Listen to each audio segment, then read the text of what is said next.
Is David on? He's connected, but would he, bother to show up before? No.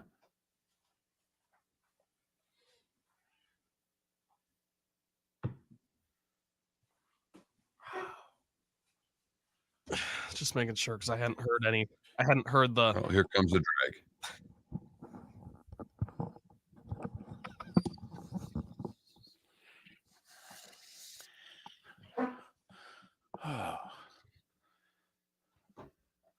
How is everybody? Good morning. Doing good. Good morning. David, did you watch Knicks Pistons? No, I just saw it, and Pistons got screwed. Crazy end. Screwed. It's a makeup for the Knicks in Houston, I guess, because my God, that was terrible. I had the Pistons to cover parlayed with the Heat money line, so I still have my bet. Okay, well then that's fantastic. And Cade Cunningham's PRA hit as well, easily. So you didn't need overtime, or anything. I mean, you were like, "This is over. This is good." 2-0 with the Pistons last night. Good. Look at you.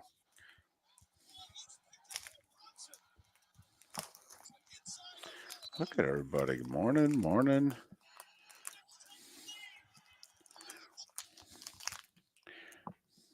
Yeah, I don't know what's worse, them missing it or them immediately coming out afterwards and going, "Oh yeah, we got that wrong." Yeah, I mean, God,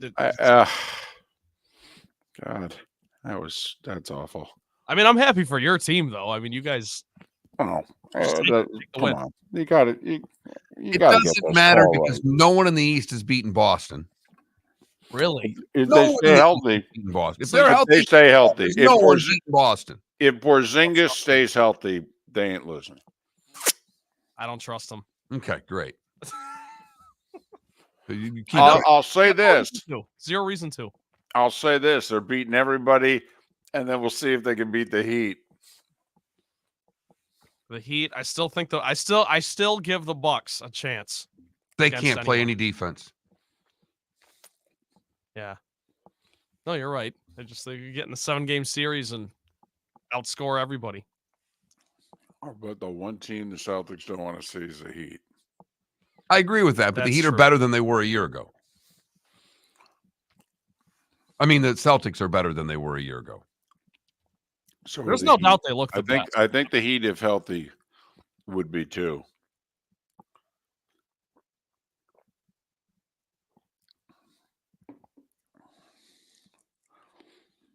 The Heat were without 7 guys, 6 of whom play last night, and beat Sacramento on the road.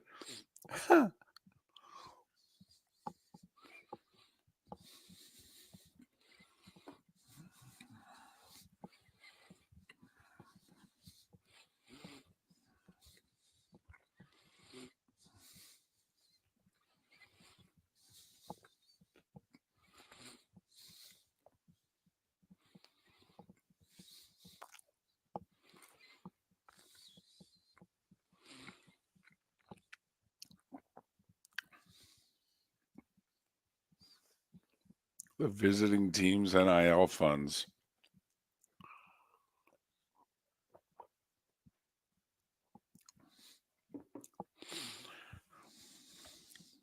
Morning, T. Haynes. Here we go. Wow.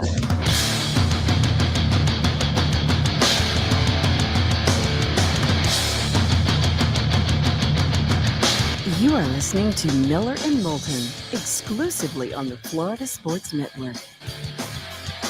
And now, here's Mark Miller and David Moulton. Top of the morning to you. Final Tuesday of February. Good show lined up for you. But first, how the heck are you? We are Miller and Moulton. This is the Florida Sports Network, floridasportsnetwork.com. Top of the morning to you, Mark. I don't think your Monday could beat your weekend, but how you doing today? I'm doing great, and good morning to you, and well done there, because I heard a little, frog. Like a little frog. I was nervous. Grabbed you, and you were still able to, without clearing your throat, without taking a drink of water, still get out an effective "How the heck are you?" That is a pro's pro right there. There David. you go. That's how I like to start out the show. You know what? It's like that first at bat. It might have come high and tight on you. And you didn't rub the dirt off. You just got right back in the box and delivered a clean base hit. Just got to sometimes move the frog to the side. All right. You don't have to swallow the frog. All right. You don't have to displace the frog. Just kind of move it. So, yeah, I was glad I was able to do that as well. I probably should clear my throat before, while the music's playing. I should probably, like an opera singer, la, la, la, la, la, something like that. I thought that's what you went to the kitchen to do in the morning. I don't, I know you make a run, some make a run to the border. You make a run to the kitchen about 5:55. That's. Yeah, no, I just do that to eat. I'm not thinking about the show or clearing my throat. I'm still, that's prime eating time right there. So my wife's all over me. She's like, will you stop eating on Twitch? That's really obnoxious. I'm like, actually, I think it lets people in on, the true behind the scenes. I mean, don't try to polish us up. I mean, we're Miller and Moulton. All right. We've got a dull, glaze to us. That's who we are. We know who we are. We've been doing this long enough now. So, there you have it. 21,000 is the text line if you want to chime in the show. If you want to watch David eat, you can go to twitch.tv/Miller and Moulton, but get there a little early because, if you're not there before 6 o'clock, you may miss the final bites, but don't worry. He'll come back with some cereal in the 6 o'clock hour occasionally. Oh, definitely. Definitely. You can count on me eating throughout the show. There is no doubt about that. You know what was good last night? All right. Well, last night proved something. We have a system, and if things don't fit into our system, we shouldn't deviate. Really? Right. That's what last night. I mean, I think were trying to make that point yesterday, but some of us, me, all right, like to just gamble. And you kept saying, yeah, it doesn't really fit our system, and I'm like, come on, that's kind of close. And but we got to play this because they haven't won in a year. And, so, and you're like, I don't know. Then you got, Happy Peppy bursting with love over there. The Pistons are playing. I'm betting the Pistons. The Heat are playing. I love the Heat. So, you knew he was betting. That was a new voice. It was. That was a new level of obnoxious. It was. It went up an octave. And you know why? Because your plays won last night and all my plays lost. Okay? And that Memphis Nets game you loved so much. Oh, I know that we didn't play, thankfully, when the Nets were up like 26 at the half. Yes. I noticed that and got a giggle out of that myself. Yep. So once again, Moulton needs to stick with the system. Bad night for Miller and Moulton. They took one on the chin. But congratulations if you followed this show at all. Are they the Delta Devils? The Delta Devils, baby. Mississippi Valley State. Big W last night over Prairie View A&M. That is their first win of the season. Correct. It started, by the way, in early November. In nearly 4 full months, 0-27. Let's give it up to the Delta Devils. 9.5-point dogs at home, winning outright. That's a quality win right there. Tied with 2 minutes to go. The pressure was on. It was a barn burner, too. I mean, when you're tied at 47 with 2 minutes to play, has this been an exquisite display of basketball? But that, I don't know if I want to say berries and leaks. It was fun to see that happen. But the Heat last night didn't have anybody. No. And Spo said the same thing pregame. No, we got enough. We're good. And you're like going through the list of guys they don't have. Like, Spo, are you sure about this? You're out 3 starters and 4 reserves. 3 of the 4 play regularly. I mean, are you sure? Yeah, we're fine. 2 of your 3 best players. Yeah. I know Sacramento just beat the Clippers, but no, we're good. We got this. And he was right. We were talking about this before the show. I mean, if you're the Celtics, first off, you got to stay healthy, but let's just assume they're staying healthy. Who's the one team in the East you don't want to see? The Miami Heat. There's no doubt. Forget Giannis and Milwaukee, and Embiid comes back for Philly, and the Knicks, whatever. They're a good team. They're on their best day. They're a very good team. They're not a great team. Okay, Cleveland on its best day is a very good team, not a great team. All right. They're just like, man, could somebody just take the Heat out in the first round, please? Please. Can we just not see the Heat?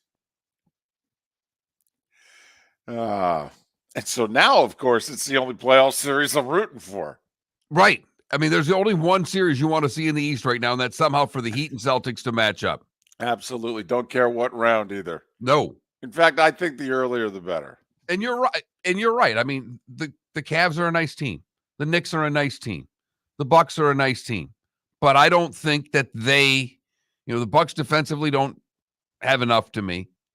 The Knicks and Cavs just don't have enough scoring to match up with Boston if they're all there.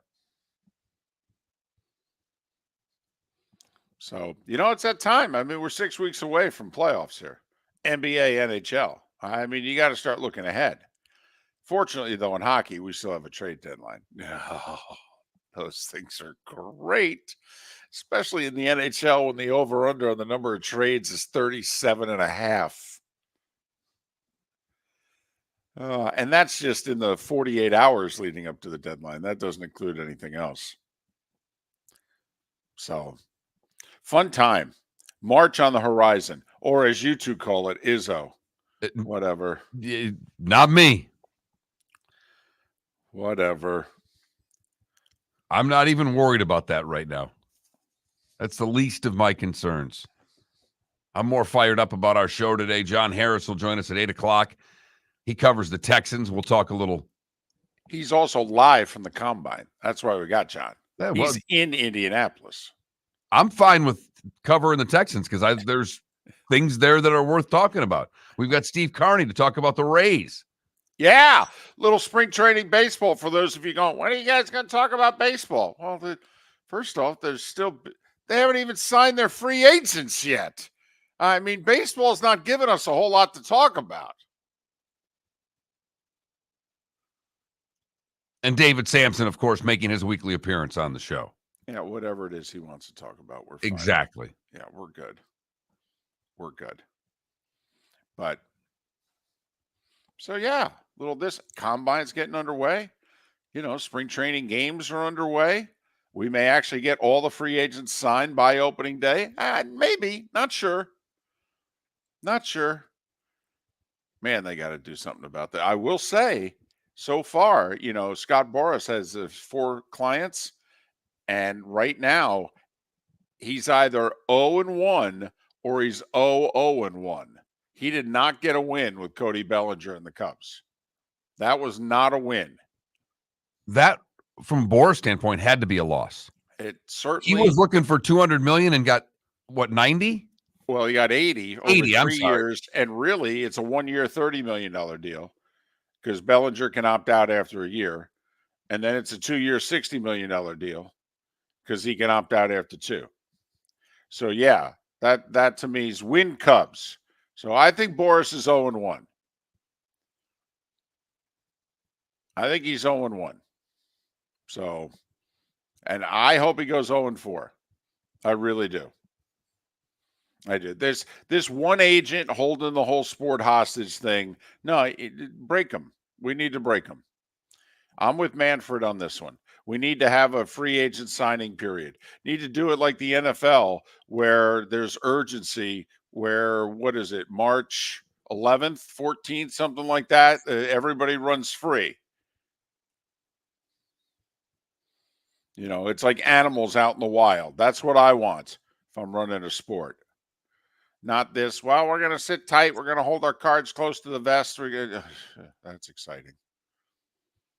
Coming off a really exciting baseball year, too. It's had the worst offseason since they were going on strike. Really? Yeah. Soto's Yeah. a Yankee. It was a good offseason. The Yankees made a splash. That doesn't no, and I'm being serious here, David. You're right. But the biggest player out there signed with the New York Yankees, so I can't call it the worst offseason since the strike. That's all. And Otani's a Dodger.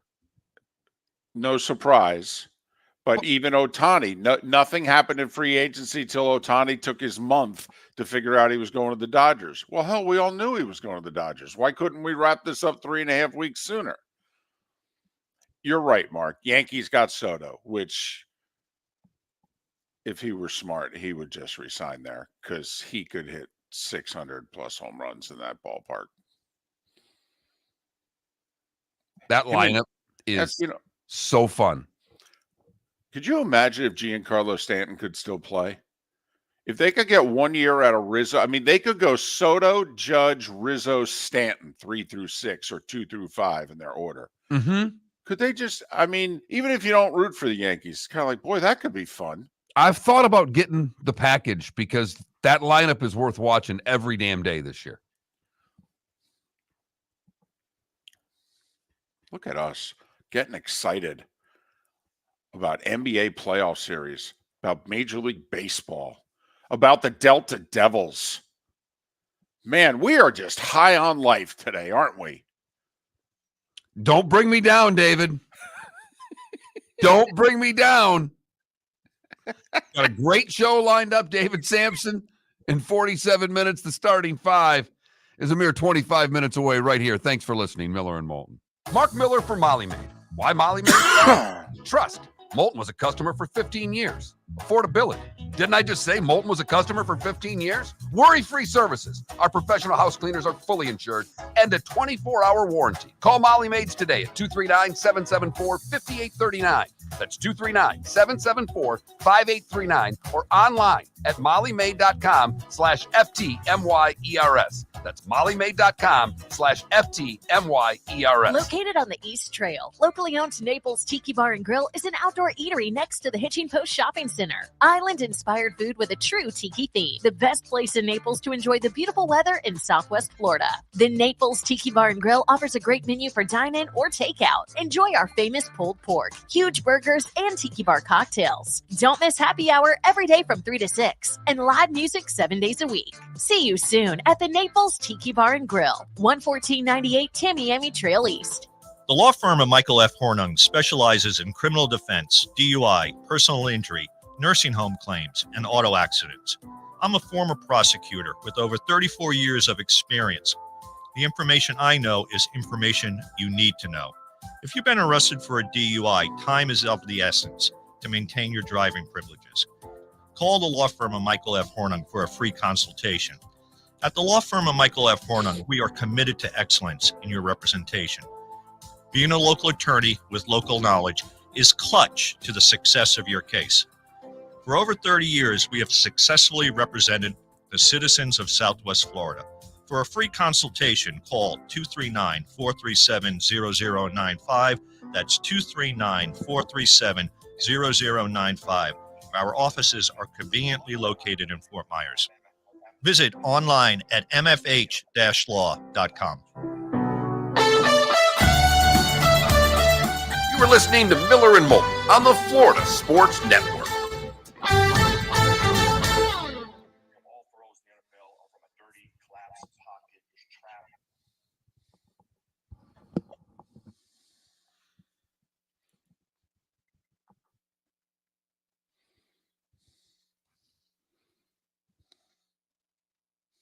Oh, yeah. Oh, the Rock Bottom Kings? Yes. It was excellent.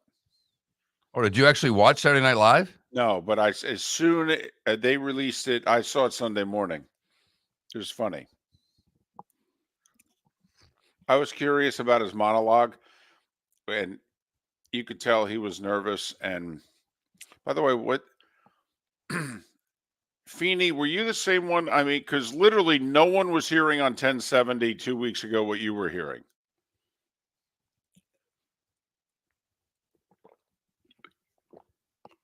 Mm-hmm. Mate, are you still hearing that? I will say Westwood One called me about 5 minutes ago and said they weren't getting anything, so I just reconnected that. God damn it. How does that happen? I think we're good now, but yeah, I don't know. No, but seriously, at 5:30, didn't they say they're getting it? No, we don't talk to them. We just connect. They call if there's an issue. So, I mean, it's very rare that happens. But maybe that's what Feeney's referring to. I don't know.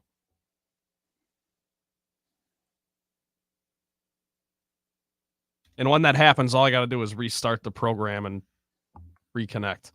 It's like an unplug it, plug it back in type deal.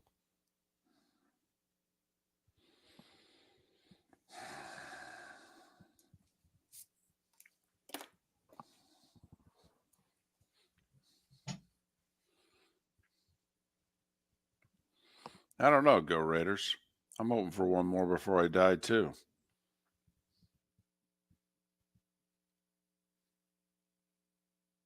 How much money did Edwin Diaz get?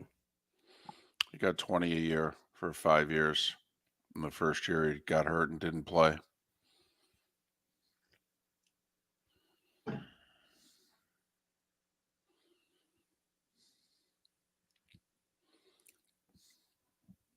Growing up without me inspired me to quit smoking. I talked to my doctors and then I threw away all my cigarettes, ashtrays, and lighters. I started exercising instead of smoking. Staying away Is that their app? his first Yep. was key. I kept on trying, learned something each time.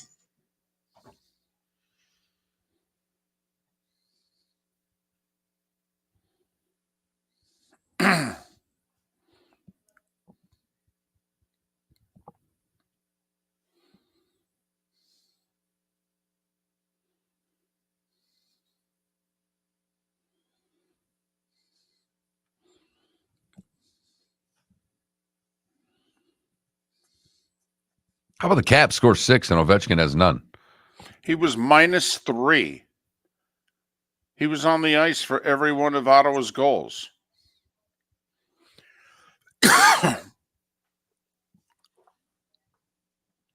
We need a poll question.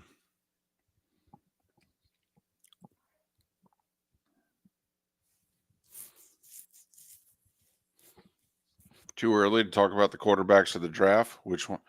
List the top 4.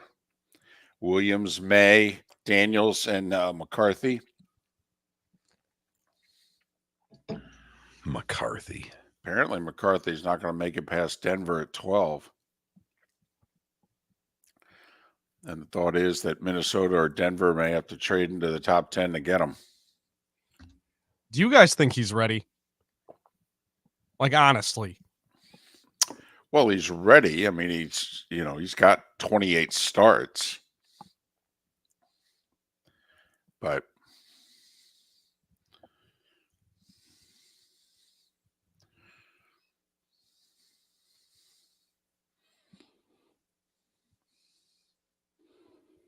I will say, Trent, this is how Michigan used to produce quarterbacks.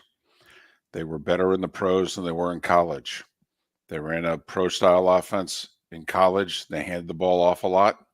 But when they got to the NFL, they could handle the systems and what have you, and they were all pro quarterbacks. All except Drew Henson. Here we go.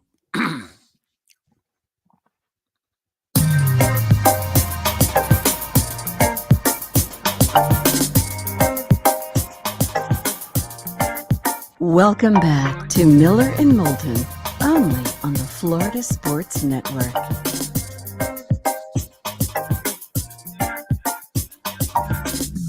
"21 minutes past the hour. Pat Kerwin will not join us today. He is traveling to the Combine today. Pat will join us tomorrow.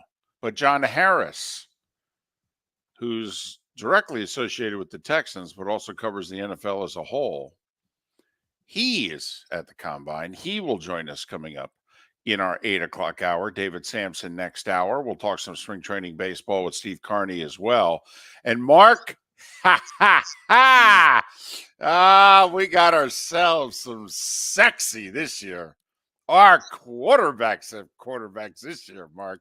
Oh, this is cannonballed into the deep end of hype right here. Quarterbacks, receivers, a lot of And skilled guys. And we got teams at the top of the draft that need quarterbacks. Yep. Oh, yeah. This is going to be rumor central. And then we just wait to see what good players fall all the way to the Ravens. Yep. Because, man, our Mark, I mean, we could have 4 quarterbacks taken in the top 8.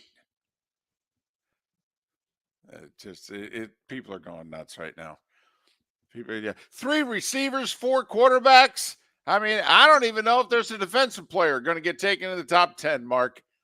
It's all about offense, which is funny because I thought the Chiefs just won with it. But anyway, yeah. So this is going to be, the hype machine is going to be bat blank crazy. I think record ratings for the draft. Oh, absolutely. I'm calling that sucker right now. There's when you've got that many quarterbacks going high and the hype on Williams, there's no doubt. But you know what I'm enjoying? See, now we got the detractors coming out. Now, I mean, there was that, remember 2 weeks ago, we read that unnamed scout who just tore Caleb Williams apart. I mean, gutted him like a fish. And you know who came out? Merrill Hodge. And Merrill Hodge has been really good for like 10 years about these first-round quarterbacks. He said Manziel was a 5th, 6th round pick, a project. He really wouldn't touch him. I mean, last year, look about what he said about Stroud versus, the kid in Carolina. I mean, Merrill's got he's got some pelts on the wall. For a fullback, he's got some pelts on the wall when it comes to evaluating quarterbacks. He tore Drake May up yesterday. Tore him up. I'm like,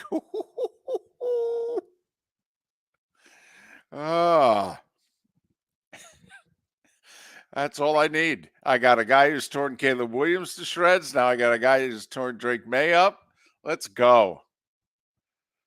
Well, and I'm a Daniels guy for what it's worth. Here we go. That's the guy I like. The LSU quarterback, the Heisman Trophy winner, the latest Heisman Trophy winner, not the Heisman Trophy winner from the year before. But everything you read about, it's funny, Williams getting ripped, and so much has been made of his nails and crying to mom. And yet all the things you see is that this guy is into football, that he likes to study the game, that, that he's the first guy in the film room type of guy. All the things you hear are the right things. Then again, there are rumors that he's not exactly the greatest huddle and locker room guy. That, were his USC teammates happy that he didn't play in the bowl game? They sure seemed like it. They sure sounded like it afterwards, talking about it was nice to be a team again. Wonder what they're talking about there. He supposedly wants no part of Chicago. Did you see Peter King's little throwaway line in his retirement column yesterday? He just threw some stuff out there. He goes, I think the Bears are going to trade the number 1 pick. Whoa! No, Peter King's not, Adam Schefter. He's not, making his living on scoops and stories. He's a reporter. He did a lot of in-depth stuff. He would have the occasional scoop. But, based on people he's talked to and what have you, he said right now, if you're asking me, I actually think they're going to trade the pick. Whoa! Which is great because Justin Fields last week took the Bears off of all his social media, made the statement, just do whatever you're going to do. I've had enough, basically. Which, by the way, can't you just keep everything with the Bears on your social media and just hear me out here. Avoid social media. And if you're doing a podcast or the interview that he was doing, he's asked, I don't think his answer was that far off. Whatever they're going to do, I just would love them to do it. Okay. I have no problem with that. I think that's an honest answer. And who at that point, I mean, we do have to, and I get that the money's great and all those things. We do have to at least at some point think about these guys and go, it wouldn't be a son of a gun that you're sitting there and someone else determines where you're going to work next year. Mm-hmm. Right. And for years. Right. And they can even tag you. I mean, in theory, for the next 7 years, you're playing somewhere where you maybe don't want to play. The rookie contract, they determine the option, not you. And then they can tag you for 2 years, not you. Right. Now, I mean, got to admit. No. The money, the perks are all great. Right. It just, but I mean, being interviewed at that point, I just would like them to figure whatever they're going to do, please. That's all. Mm-hmm. No, I think we could all have a little sympathy for it. I just don't know if he needed to do the whole scrap them off of social media thing. I just don't think it's a very mature look. The mature thing to do would be to just, just avoid your phone. That's all. I mean, why do you care? If it's that bad, delete the app for a week. Yeah, no big deal. So, but I thought that was interesting. Peter King just throwing that out there. Could you imagine having the number 1 pick 2 years in a row and trading it both years?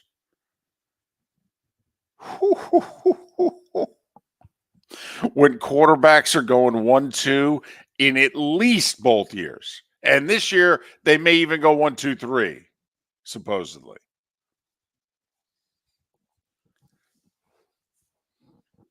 But the hype's going to be just bat blank crazy. Between what Chicago are going to do at 1, is New England going to hold on to their pick at 3? Okay, Harbaugh and the Chargers at 5. I mean, you want to trade up for a quarterback, don't you have to call LA? They don't need one. And you don't know what the Giants are going to do at 6. So in theory, you got to trade up to 5, right? So, Mark, we could have 3 quarterbacks taken in the top 5 and 2 trades in the top 5. In fact, I'd be willing to bet on it right now. I'd take that bet right now. 3 quarterbacks go in the top 5, and there'll be 2 trades. In the top 5? In the top 5. I think both the Patriots and the Chargers trade out. Absolutely. Patriots would be foolish to draft a quarterback at 3. Their roster's a disaster. A disaster. And I agree with you on the roster. But if they think Daniels is the guy and he's there, how do you not take him, David? Well, he's going to get beat up for 2 years minimum, and you're going to waste 2 of his rookie contract years. And I'm with you, and I'm with you on Daniels also. But that's part of the problem. It's going to take you so long to put a team around Daniels that by about the time you put the team around him, you got to pay him. Miller and Moulton. The starting 5 is next. David Samson in a half hour. The law firm of Michael F. Hornung specializes in criminal defense, DUI, personal injury, nursing home claims, and auto accidents. I'm a former prosecutor with over 34 years of experience. The information I know is information you need to know. If you've been arrested for a DUI, time is of the essence to maintain your driving privileges. Call the law firm of Michael F. Hornung for a free consultation. At the law firm of Michael F. Hornung, we are committed to excellence in your representation. Being a local attorney with local knowledge is clutch to the success of your case. For over 30 years, we have successfully represented the citizens of Southwest Florida. For a free consultation, call 239-437-0095. That's 239-437-0095. Our offices are conveniently located in Fort Myers. Visit online at mfh-law.com. Visit Jason and Todd at the Diamond District. If you're in love and thinking about a diamond, you'll want to hear from my friends Jason and Todd at the Diamond District. When purchasing a diamond, you deserve a relaxed, stress-free, and educational experience. You want to have a good time and feel comfortable. You want selection, quality, and value. At the Diamond District, you'll get it all. With our team of non-commissioned diamond advisors, no one's in a rush. We care only about you and making sure your needs and wishes are fulfilled. You'll be wowed by our selection of GIA certified diamonds, stunning diamond bracelets, earrings, pre-owned Rolex watches, exotic ruby, sapphire, emerald, and tanzanite jewelry. There's something for everyone at the Diamond District, and all at the lowest prices anywhere. Jason and I love what we do and are in the store nearly every day. We look forward to shaking your hand and welcoming you to our Diamond District family. Visit Jason and Todd at the Diamond District. You are listening to Miller and Moulton on the Florida Sports Network.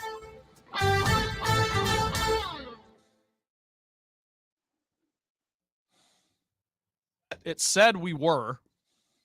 Then they called me, so I just closed out the program, reopened it, and then it said we weren't. So then I reconnected. So I don't know if it just timed out. Gotcha. All is fine now, though.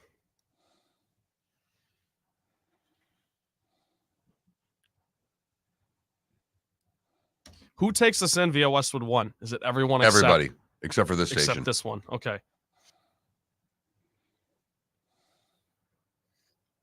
So, yeah, that's a big deal. Kind of the biggest.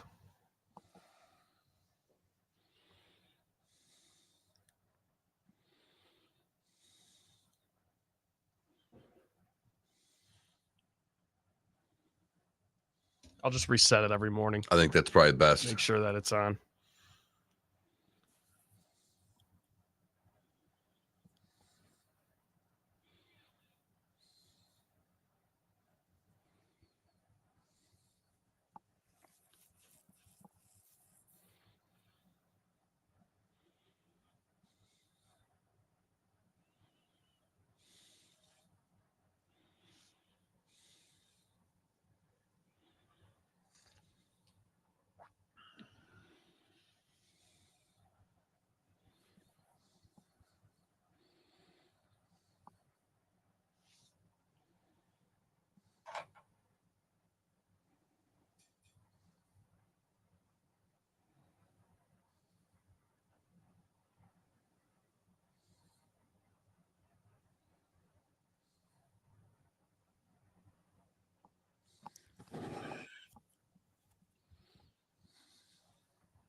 By the way, did you see what Greg Swaim? I did. In no acts, I do not think that Filipowski tried to trip that fan. I think they just got their legs tangled.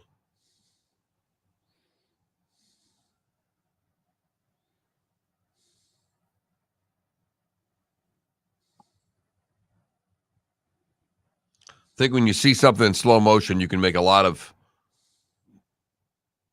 dubious thoughts about what happened.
That's pretty funny. In the match, I'm watching the highlights here, and Rory wins with the wedge and the closest to the pin. That's right. Must not be a serious competition then. Correct.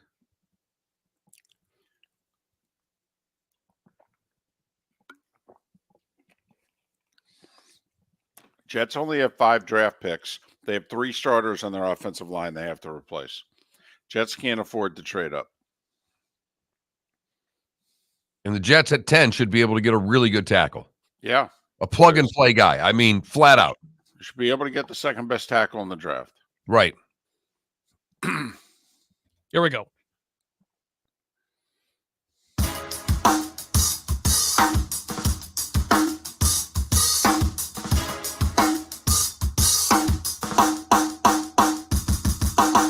Welcome back to Miller and Moulton, only on the Florida Sports Network.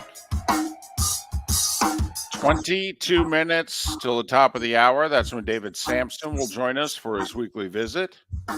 Miller and Moulton, thanks for being with us.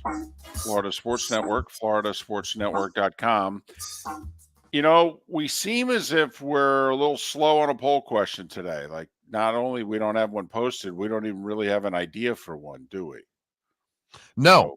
I and this is where I think I edit the show a little bit too much. You had an idea, Trent had an idea. They didn't do anything for me. Okay. Well, yours was closer than his. That's not uncommon. It's part of what makes this show work. One of us has an idea, the other goes, okay, what's your idea? There we go. Open it back up to you, the callers and the listeners. So now, speaking of, here's the starting 5. The starting 5. 5 stories you need to know. It's the starting 5 on Miller and Moulton. Here's number 1. Last night was one of those nights in the sports world in which you're like, I could lead with something a little different. And I'm leading with the Delta Devils, baby. When you're 0-27 and you've lost 29 straight, life sucks. You need a pick-me-up. And so when you're tied with 2 minutes to go at home against Prairie View A&M, you need a bucket. And they got a 3. Then they hit their free throws. Mississippi Valley State is 0 for no more. They beat Prairie View 57-51. Say it with me now. Delta Devils. Delta Devils. Good for them. By the way, what was up with the Canes last night? The spread was 13.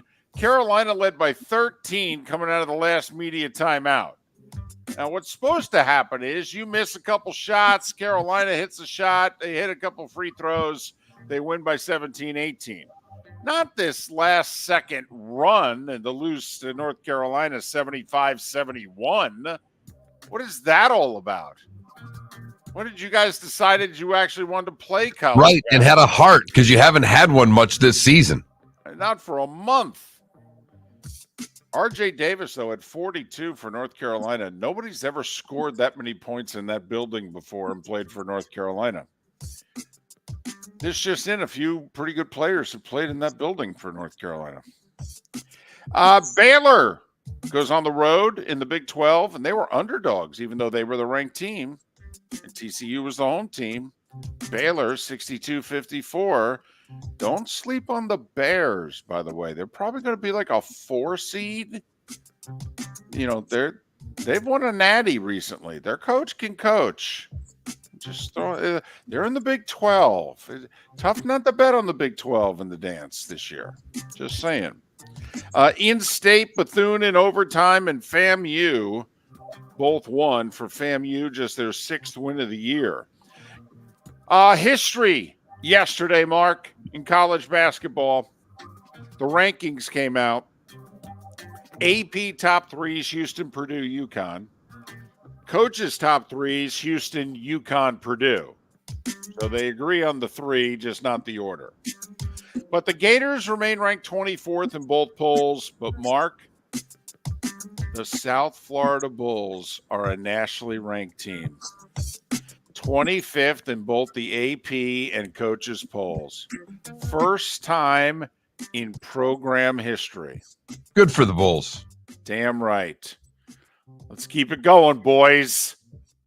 Got to win the rest of your games to get into the tournament, but congratulations on being ranked because you have zero shot as an at-large. Zero. Well, then if they're already tied for the number one spot, if they lose out, they can still be the 1 seed in the American because the worst they can finish is tied for first. So in theory, Mark, they could just mail in the rest of the regular season. They just got to win 3 conference tournament games. But I know what you're saying.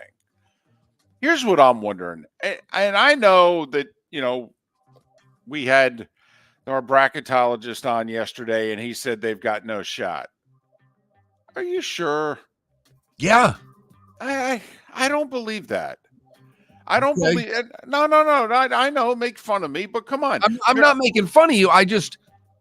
The people who do this for a living, not just Shelby, none of them have South Florida in the tournament. I understand, but now they've won, 13 in a row? I mean, let's just say they go 2 more weeks, they don't lose. Your winning streak's at 16, 17, probably 16, I think it would be, entering the American tournament. Longest winning streak in the country. You're nationally ranked. And I know the rankings and the seedings are different, but I mean, Mark, let's be honest. It's a selection committee. We saw what happened in football. I mean, they've put teams in when we used to go with the RPI. There was a team one time at an RPI 71 got an at-large. They just felt, this team should be in. Well, the metrics aren't good. We don't care about the metrics. Oh, so with them, you don't care about the metrics. But when you left this team out in RPI 37, all right, anyway. So I'm just wondering. I mean, if you keep winning, are you sure you're not in? Anyway, NBA. Remember a couple of weeks ago, the Knicks were in Houston, and at the end of the game, there was an imaginary foul called on the Jalen Brunson and the Knicks, and the refs admitted it right after the game. They're like, yeah, there was no foul there. He didn't touch him, and we called a foul, and Houston hit the 2 free throws and won by 2. Well, it was in reverse last night in New York. See, there was a foul on the Knicks. I mean, they knocked a guy down. And the ref said, I see nothing. And the Knicks picked the ball up, threw it, and dunked it and won by 2. And afterwards, the ref said, oh, yeah, man, that was a foul. We missed that. All right, I asked the both of you, what do you want? Do you want them to just not say anything after the game, or do you actually appreciate it when they go, oh, man, our bad. Sorry, we screwed that up. In basketball, I like when they admit it. In football, It drives me nuts. I would rather they admit it, David. I would rather than they admit it than try to act like it didn't happen. At least they're, because they're not accountable, but at least they're. So as the coach, during that 15 minutes between the end of the game and the losing coach who speaks first at the podium, when you find out during those 15 minutes and you go screaming at the refs and they go, oh, yeah, sorry, man, we just looked at it. We got it wrong. Our bad. So you'd rather have that as opposed to them ignoring you totally and closing the door. I think so. Okay. Because there's a part of me that I know it's better, accountability, honesty. I know. But there's a part of me that at that moment, it's like, now don't tell me you screwed up now. That does me no good now.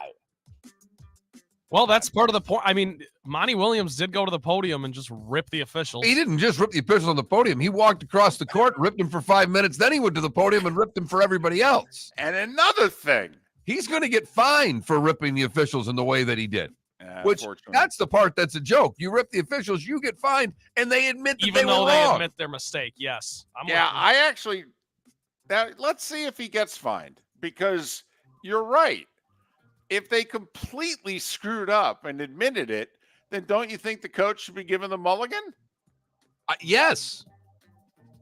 So the Knicks beat the Pistons 113-111. They had no business winning that game. Blew a big lead late too. Miami was out 3 starters and 4 reserves.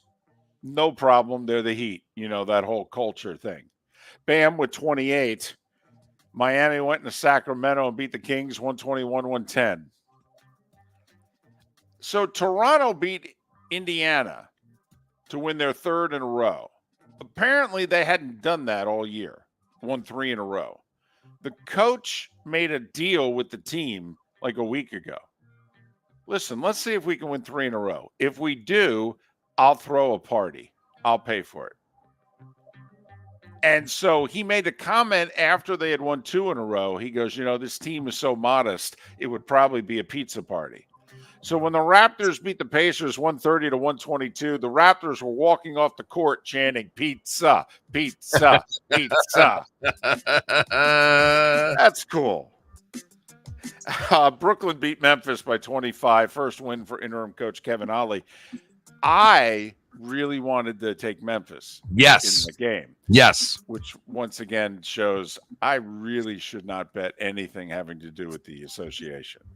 Chris Paul returns tonight for the Warriors. He's been out since January 5th with a broken hand. Hockey, Edmonton snapped a 3-game skid with 2 in the third. They beat the Kings 4-2. The Kraken beat the Bruins 4-3 in a shootout. That's good news for the Panthers that Boston only got a point out of the game. Islanders in overtime. Bo Horvat, the game winner, beat Dallas in Dallas 3-2. And Washington doubled up Ottawa 6-3. 6 goals, and Ovechkin didn't score one of them. And he's been on a heater. So that was interesting. All right, the Combine's underway in Indianapolis. The word is, by the way, remember last year 3 running backs got the franchise tag? It was Barkley, Josh Jacobs, and Pollard for the Cowboys. The word is apparently none of the running backs are getting any tags this year. That includes Derrick Henry, Austin Eckler, you name it, no tags. So, okay, an abundance of running backs, maybe the best free agent running back class ever. We'll see if any of them make any money. Quarterbacks are all going to be in attendance. Caleb Williams, Drake May, Jaden Daniels reportedly not throwing. But Joe Milton, Bo Nix, Michael Penix, and J.J. McCarthy will be throwing. So there. That makes a difference. So the MAC voted to accept UMass. UMass was in the MAC for 4 years on a trial basis. The MAC wanted them. After 4 years, UMass said, we're good. Now, 9 years later, they're like, oh, please take us back, please. So they're leaving the A-10 in all sports except football, where they were an independent. And they're going to join the MAC, not this coming year, but in the fall of 2025. So there. That'll leave the MAC with 13 teams. The thought is they're going to add somebody, probably from Conference USA. Maybe a Middle Tennessee or a Western Kentucky. It's getting messed up. Is that the worst conference in college sports now? What, Conference USA? The MAC. Huh. I think there was a time that the MAC was a good conference in both football and basketball. Well, especially hoop. Yeah, absolutely. But I mean, it produced players in football, wasn't it? Oh, yeah, sure. Roethlisberger and others, and they'd have good teams. That Northern Illinois team from 15 years ago went to the Orange Bowl unbeaten, and Eric Fisher went number 1 overall from Central. Right. Mike Norvell's contract being finalized. He'll make $10 million this year, and he gets a $150,000 raise for the next 7 years after that. I don't know. Is that enough to keep you in Tallahassee? It is me. Twins and Dodgers made a trade. Manuel Margot, who got traded from the Rays to the Dodgers, he was making too much money even for the Dodgers. So they shipped him to Minnesota, and then the Dodgers went and signed Kiki Hernandez for $4 million. Twins have a lot of bats. Twins could make a spring training trade or two. They got a lot of bats. And Anthony Kim, remember him, Mark? We interviewed him at the shootout like 12, 15 years ago when he was a big thing. Hell, he was a Ryder Cup hero for the U.S. in 2008. How long ago does that seem? He's 38 years old today, hasn't played a competitive round of golf in nearly 12 years. He's already cashed in a disability policy of $10 million, which is funny because he's joining the LIV this week in Saudi Arabia.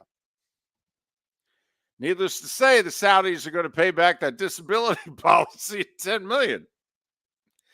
But he left the tour with an Achilles injury. Then he developed like a forearm injury and a wrist injury. And at 26, he was done. Now he's 38 and he wants to play again. Remember, Norman liked him. He invited him to the shootout when he was a young guy before he had made his bones. And so here's Norman again saying, hey, buddy, remember me? And at 8 minutes before the hour, that was the Starting Five every weekday morning at this time on Miller and Moulton.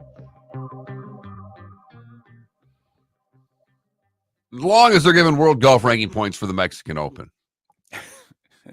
With the field that they had there. There's no doubt. That is high-level competition. Not just world golf ranking points, but an invite to the Masters. Right. 2-year exemption on tour and all that stuff. That was a top flight field right there. Yep. And by top flight, that's the balls they should have been playing. How outdated is top flight? So much so that young golfers listening, have no idea what I'm even talking about, David. David Samson is next.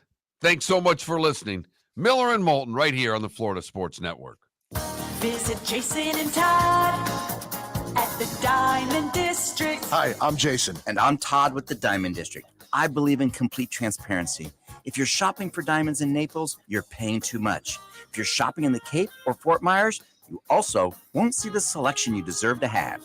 If you're online, there's no human connection, and you won't know if your diamond is beautiful or not until it shows up in the mail. Just because it's GIA certified doesn't mean it's brilliant. There's so much more to a diamond than its cut, color, and clarity that makes it beautiful. Visit us at the Diamond District for a non-commissioned and educational presentation, and quit paying more in Naples or buying blind from the internet. The Diamond District has the rarest diamonds from 1/2 carat to 10 carats. You won't find a bigger selection or better value. And you won't find a better buying experience. Jason and I are in the store nearly every day, and we look forward to shaking your hand and welcoming you to our Diamond District family. At the Diamond District. Hello, friends and family of Southwest Florida. Are you looking to tap into the electric vehicle market? Well, look no further, because we here at Southwest Florida Golf Carts have just what you need. E-bikes, golf carts, LSVs, scooters, and more. Come down and talk with one of our experienced sales reps, have a soda and a smile, and you could be cruising the streets in your new EV today. Stop by the store or visit our website at flgolfcarts.com and enter for a chance to win $100 off your next purchase by answering John's monthly sports question. Located on the East Trail, locally owned Naples Tiki Bar and Grill is an outdoor eatery next to the Hitching Post Shopping Center. Island-inspired food with a true tiki theme. The best place in Naples to enjoy the beautiful weather in Southwest Florida. The Naples Tiki Bar and Grill offers a great menu for dine-in or takeout. Enjoy our famous pulled pork, huge burgers, and tiki bar cocktails. Don't miss happy hour every day from 3 to 6 and live music 7 days a week. See you soon at the Naples Tiki Bar and Grill, 11498 Tamiami Trail East. The law firm of Michael F. Hornung specializes in criminal defense, DUI, personal injury, nursing home claims, and auto accidents. I'm a former prosecutor with over 34 years of experience. The information I know is information you need to know. If you've been arrested for a DUI, time is of the essence to maintain your driving privileges. Call the law firm of Michael F. Hornung for a free consultation. At the law firm of Michael F. Hornung, we are committed to excellence in your representation. Being a local attorney with local knowledge is clutch to the success of your case. For over 30 years, we have successfully represented the citizens of Southwest Florida. For a free consultation, call 239-437-0095. That's 239-437-0095. Our offices are conveniently located in Fort Myers. Visit online at mfh-law.com.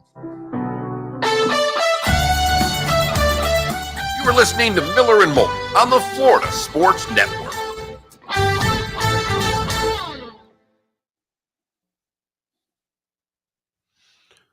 So Trent and I went and had hot dogs after the show yesterday. Oh, cool. Found out that we'll never do it again on a Monday because Tuesday is $2.99 Coney dogs at the place. Good morning, David. Good morning. How are you? Excellent. Yourself? Fantastic. Where are you with ketchup on a hot dog? I don't eat hot dogs.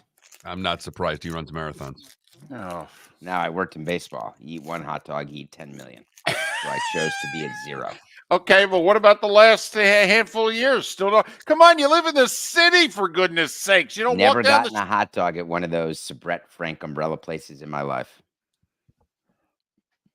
Next, you're going to say you eat a slice with a knife and fork. No, I do not. Now, in a restaurant, I do, but for New York style, like original Ray's, no. I mat it down with a napkin and then fold it and eat it. Okay. Don't eat hot dogs. Who was that guy who One just did so 2 terms as mayor of the city? De Blasio. When he was first running and he was campaigning and they had video, first off, he was from Boston and he was a Red Sox fan. And then he was eating pizza with a knife and a fork. And I'm thinking to myself, I understand he's a Democrat in New York City. You can't vote for this guy. And it turns out you were right. I couldn't believe it. Voting for that guy was a big mistake. I mean, but forget policy, damn it, David. Exactly. It's New Let's York not City. mess around with policy. Come on. Let's put in more fucking bike lanes.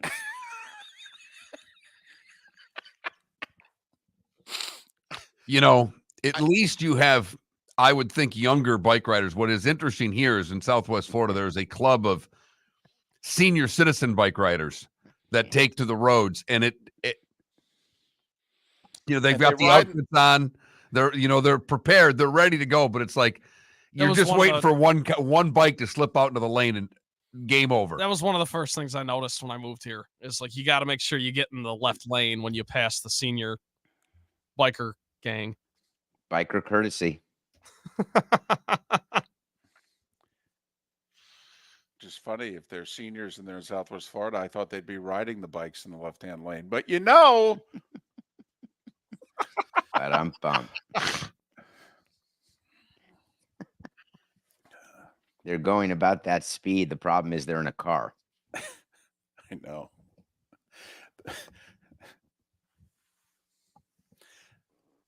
Didn't they just pass a law in Florida that to be driving in the left-hand lane now? Well, it got to DeSantis' desk. I do not know if he signed it or not. He's too busy banning books. Let's not go there now. All right, just Twitch chat room will go crazy. let's just stay with pizza.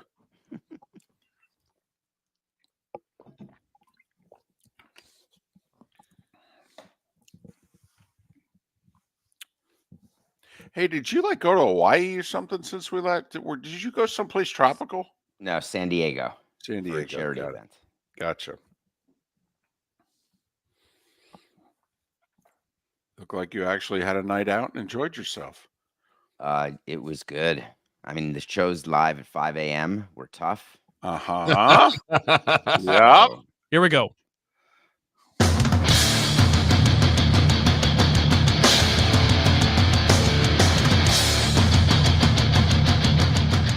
You are listening to Miller and Moulton, exclusively on the Florida Sports Network. And now, here's Mark Miller and David Moulton. It is the day and time that we welcome David Samson to the show's proceedings. He have nothing personal with David Samson. He records it live, an award-winning show at 8 a.m. weekdays. You can follow David on Twix, Twitter/X, at David, the letter P. Samson, David P. Samson. We know you've done some traveling in the last week. How you been? I am very well. It's good to be here. It's funny to think about the way time passes. I turned Lawrence Taylor yesterday, so it's been a difficult transition. Oh, you're closer to 60 than 50. So I didn't think about that. I just thought about Lawrence Taylor, my favorite player who I ever watched. And I always viewed his jersey number as aspirational, but certainly as old. And then I got there yesterday, and time just keeps going. So I decided I would spend my birthday just working, and that's what I did. I didn't sleep. So I was up for about 22 and a half of the 24 hours of my birthday because I want to maximize the days when people get in touch with you, feigning friendship. And so I wanted to maximize that. So do you take every call and every text seriously, or do you know some of them are in jest and then give the response that should provide? No, I don't think they're in jest. I think it's important to note who's texting, who's calling. I did wonder whether the kids would text or call, and then underneath the subset of call, would it be a FaceTime or a regular call? And I went 3 for 3 with FaceTimes only after I had gotten a text from my middle daughter to start the day. And my response to the happy birthday text was a simple thanks. And that may have been passive aggressive enough to warrant a FaceTime 7 hours later. How many of the birthday greetings did you sense were people seeing that it was your birthday on Facebook and going, oh, well, hell, I might as well wish him a happy birthday? Oh, I think that reasonably you're somewhere in the 94 to 96% range. I'm the only one I know who keeps birthdays in my calendar, so I get alerts. I'm a big birthday guy because I hate my birthday, but I like reaching out to people on theirs because it's a good point of contact. I don't like having to reach out to people only when I need something. So it's good to just do a happy birthday each year, and then you can say, by the way, I need tickets to blank, or hey, can you help me with blank? So I think it's strategic, and it's also nice just to reach out to someone, even if it's once a year. But you certainly learn how things work when you get a text from someone and you see that you had not texted since their birthday, and then the year to the day for my birthday. So there are those groups of people who are simply birthday text friends. And then below that are the Facebook text friends, where they post happy birthday, David. And now you don't even have to type it. You can do a quick click under the name on Facebook and it populates it for you. So I know there's just a lot of love with that. Yeah, I won't do the Facebook birthdays, but if I have their number in my phone and I see that it's their birthday, I give the personal text. I try to go one up from the Facebook happy birthday to at least reach out and say, okay, happy birthday. I figure that's a little more personal. I think you have to do that. And then you have to decide who is in your friendship circle who then warrants a phone call. And then above that is who warrants a second call if it goes to voicemail. Are there people you just need them to hear your voice on their birthday? So to me, it's a chain where I'm valuing each relationship and trying to figure out where to put each person on the supply chain of contact points on their birthday. My best friend texted me 2 days after my birthday. I text him a day after his. We would both take a bullet for the other, though. I mean, are you I'm maybe not so trying? sure. Are you? No. I am very sure. No, I'm very sure. Okay, so I'm just wondering, are you drawing maybe a little too much into this? I believe that there's a direct correlation. And I've never heard someone describe both I would take a bullet for and, oh, I forgot what day your birthday is because I was too busy in my own world. I've never seen those two things married. Did you get a text from Scott Boras? No, I certainly did not. But certainly I found out through various people who are in touch with Scott Boras that someone in that shop is certainly listening to Nothing Personal every day and would much rather that I would get back in the game as an executive, which would be the end of Nothing Personal, because it's hard to hear the truth. And there's not a lot of truth tellers out there when it comes to Scott and the antics because they just haven't been a part of them. And this offseason is a great example. The Cody Bellinger contract, I led off my show with it yesterday. There's no doubt that he promised Bellinger more, but then pivoted and said, we're just going to do a Correa for you. We'll give you the 3 years, $80 million. And then next year, we'll give you the 200 over 6, the way he got for Correa. So you don't look at this deal as a loss for Boras. Do you think, is it a tie? I mean, the Bellinger deal, he certainly didn't win that deal. He didn't get the money he was I think promised. it's a straight loss. He promised Bellinger more money. and Bellinger only got guaranteed 80. Now, what's interesting in a deal like that is the Cubs could end up the losers because we don't know as an evaluator. We basically say whatever fits the narrative that we want. So the signing team of Bellinger says last year was the real Bellinger. He's back and he's going to just keep going from here. The teams that don't get him say last year was the anomaly. Thank God we didn't sign him, because why would we guarantee that much money after so many years of crap performance and then 1 year of good? We're going to assume the crap is what's going to come back to the surface. So the narrative changes according to where you are with the player. Is this an opportunity, though, for like the Orioles, even the Mariners, to just grab a Blake Snell or a Jordan Montgomery and do the same type of deal? We'll sign you 3 years. You're going to opt out after a year. We know you're going to opt out after a year. We'll give you basically $1 million a start for 2024. And then, we wish you all the best. Here's the problem. When teams are making their budgets, it is very rare right now on February 27th for a team to have $30 million in their budget available, current dollars. Now, they could work deferrals the way the Nationals love to do, the way the Dodgers love to do. But in terms of current day cash outlay, not many teams are going to bring on a $30 million player now. There are a couple, but I think what Boris misunderstood is the number of teams. And I bring your attention to Montgomery and the Rangers. If the Rangers had the money to sign Montgomery, it wouldn't have been leaked that Montgomery had a FaceTime with the Boston Red Sox, because he's trying to drum up competition for a pillow deal, exactly as you're describing. But it is not common for teams to do it. So I would say the chances of the Orioles signing Montgomery are de minimis. You never know, because there's a new owner coming who may want to make a quick splash, but I would say that I wouldn't count on it. So when you're looking at Montgomery and Snell, you're just still looking at the big market teams with all the money to sign them, right? I believe that that is the only way, where there are teams who are willing to go to that next tax level to take on a player because they think they're one pitcher away. The Yankees have been clear, and I think everybody's clear with the Yankees, that they need a deeper rotation in order for Soto to even matter. And that's the irony of the Dodgers as an example. We have Ohtani starting today. The Dodgers are being looked at as the favorites to win the World Series without a doubt.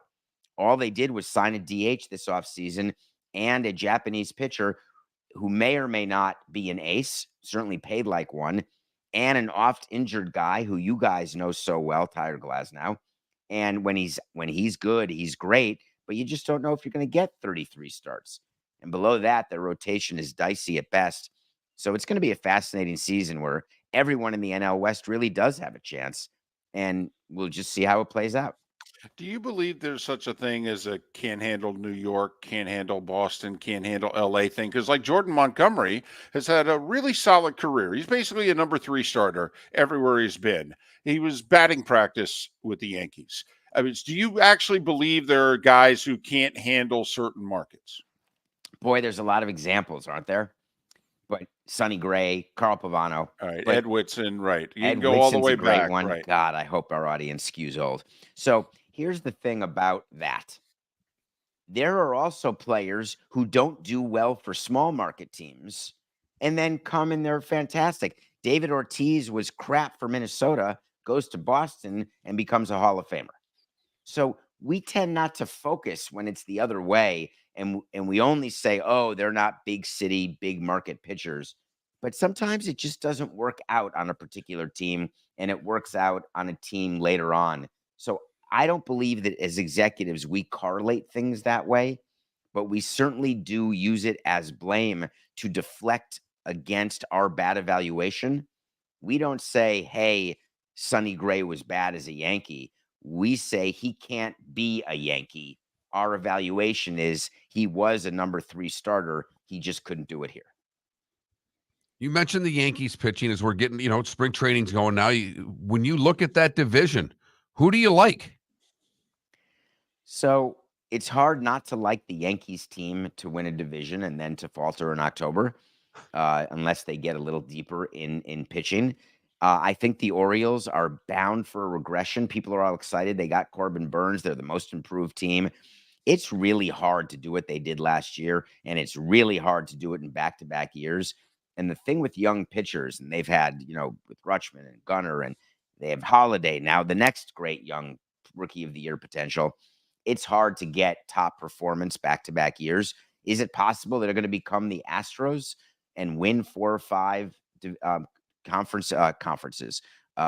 What's the American League? 5 American League championships in a row. I don't think they've got the rotation to do it the way Houston did, if you think about their dynasty.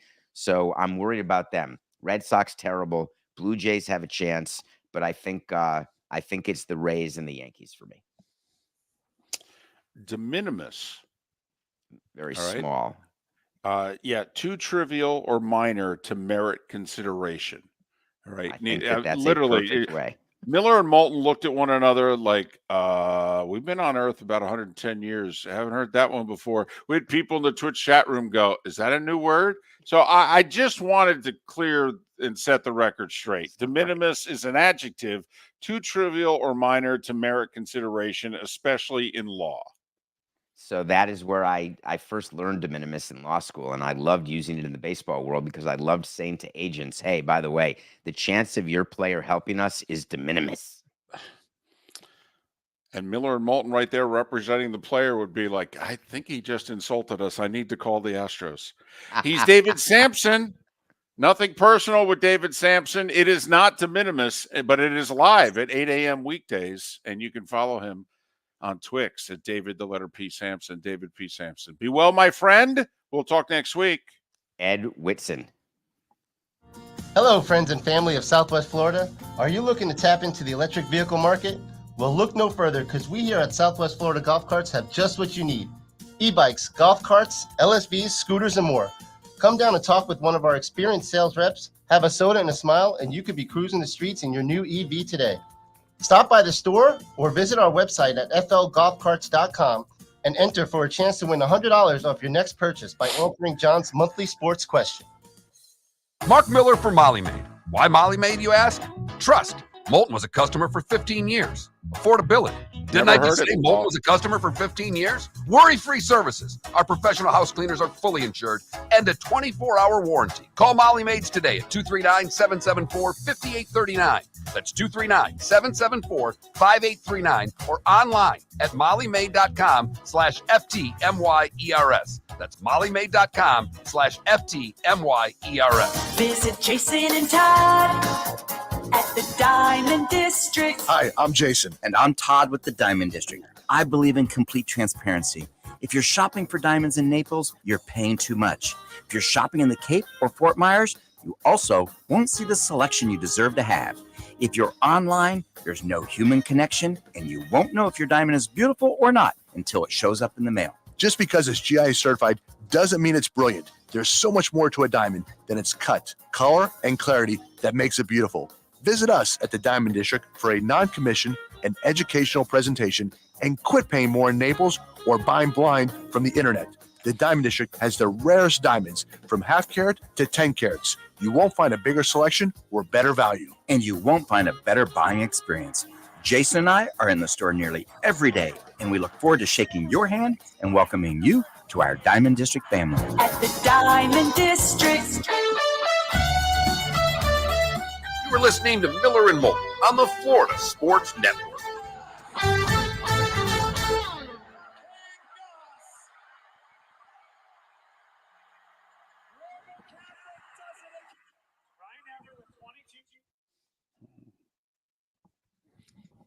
Catholic League game? Yeah, Philly? Yeah, the Palestra. Yeah, did you see the way the cops, they didn't allow Coach Strom. You are not getting on this. They're going to beat the hell out of a high school kid if that kid sure were.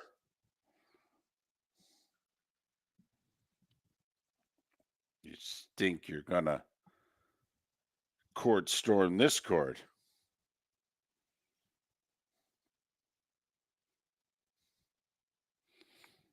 By the way, there was about 30 that court stormed Mississippi Valley State last night. Yes.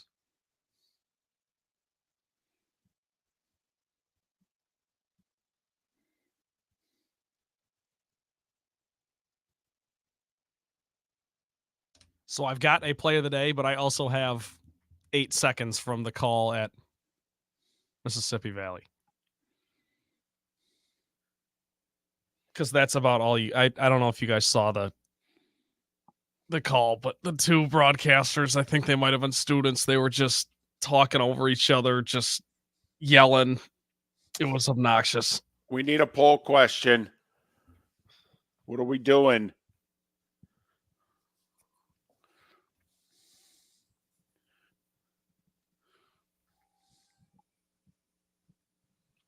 You want to do the quarterback thing? I don't know. We got anything else? What are we gonna? We're talking baseball next hour, right? We're talking football and baseball. We could do something baseball related. Who do you think's going to win the AL East? Sure. That's a segment. How many spring training games are you going to? That's also a segment. How many spring training games are you going to? I like it. 0, 1 to 3, a bunch.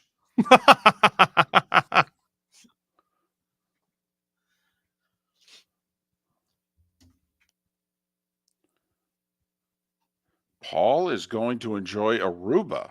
Well, okay.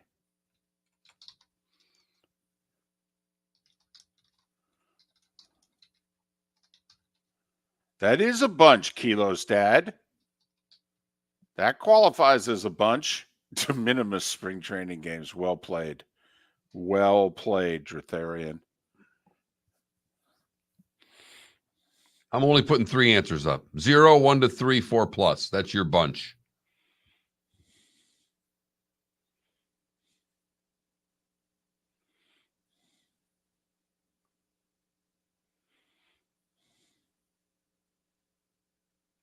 I'm going to go to I'm saying 1 to 3 because I'm going to a game this year. Damn it. That'll be 0 for me, I think.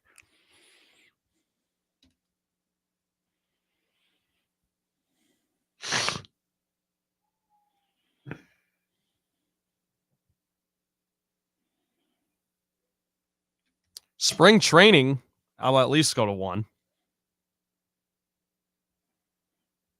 Minor league, probably more than that. Yeah, Kilo's dad, though. Come on. Have you explained to her all the bad years you guys had in a row? And now here you are defending AL East champs. She's got to understand. Spring training has become such a racket, though. It was so quaint 20 years ago.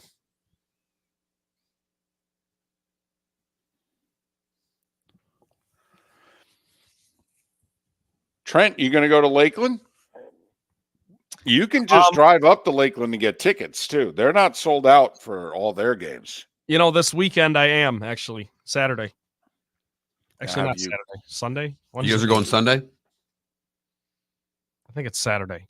I can't keep anything. No, it's Friday. It's Friday. Oh, my God. You're a mess. Yeah, I really am. Friday, is it a 1 o'clock game? Yes. I'm going up to meet grandparents, brother's girlfriend. So you're racing out of here Friday. That's a good 2.5 hours. Yeah. I'll whatever. If I miss first pitch, I miss first pitch. It is what it is, but I'm staying up there for the whole weekend. Wow. Going to Universal.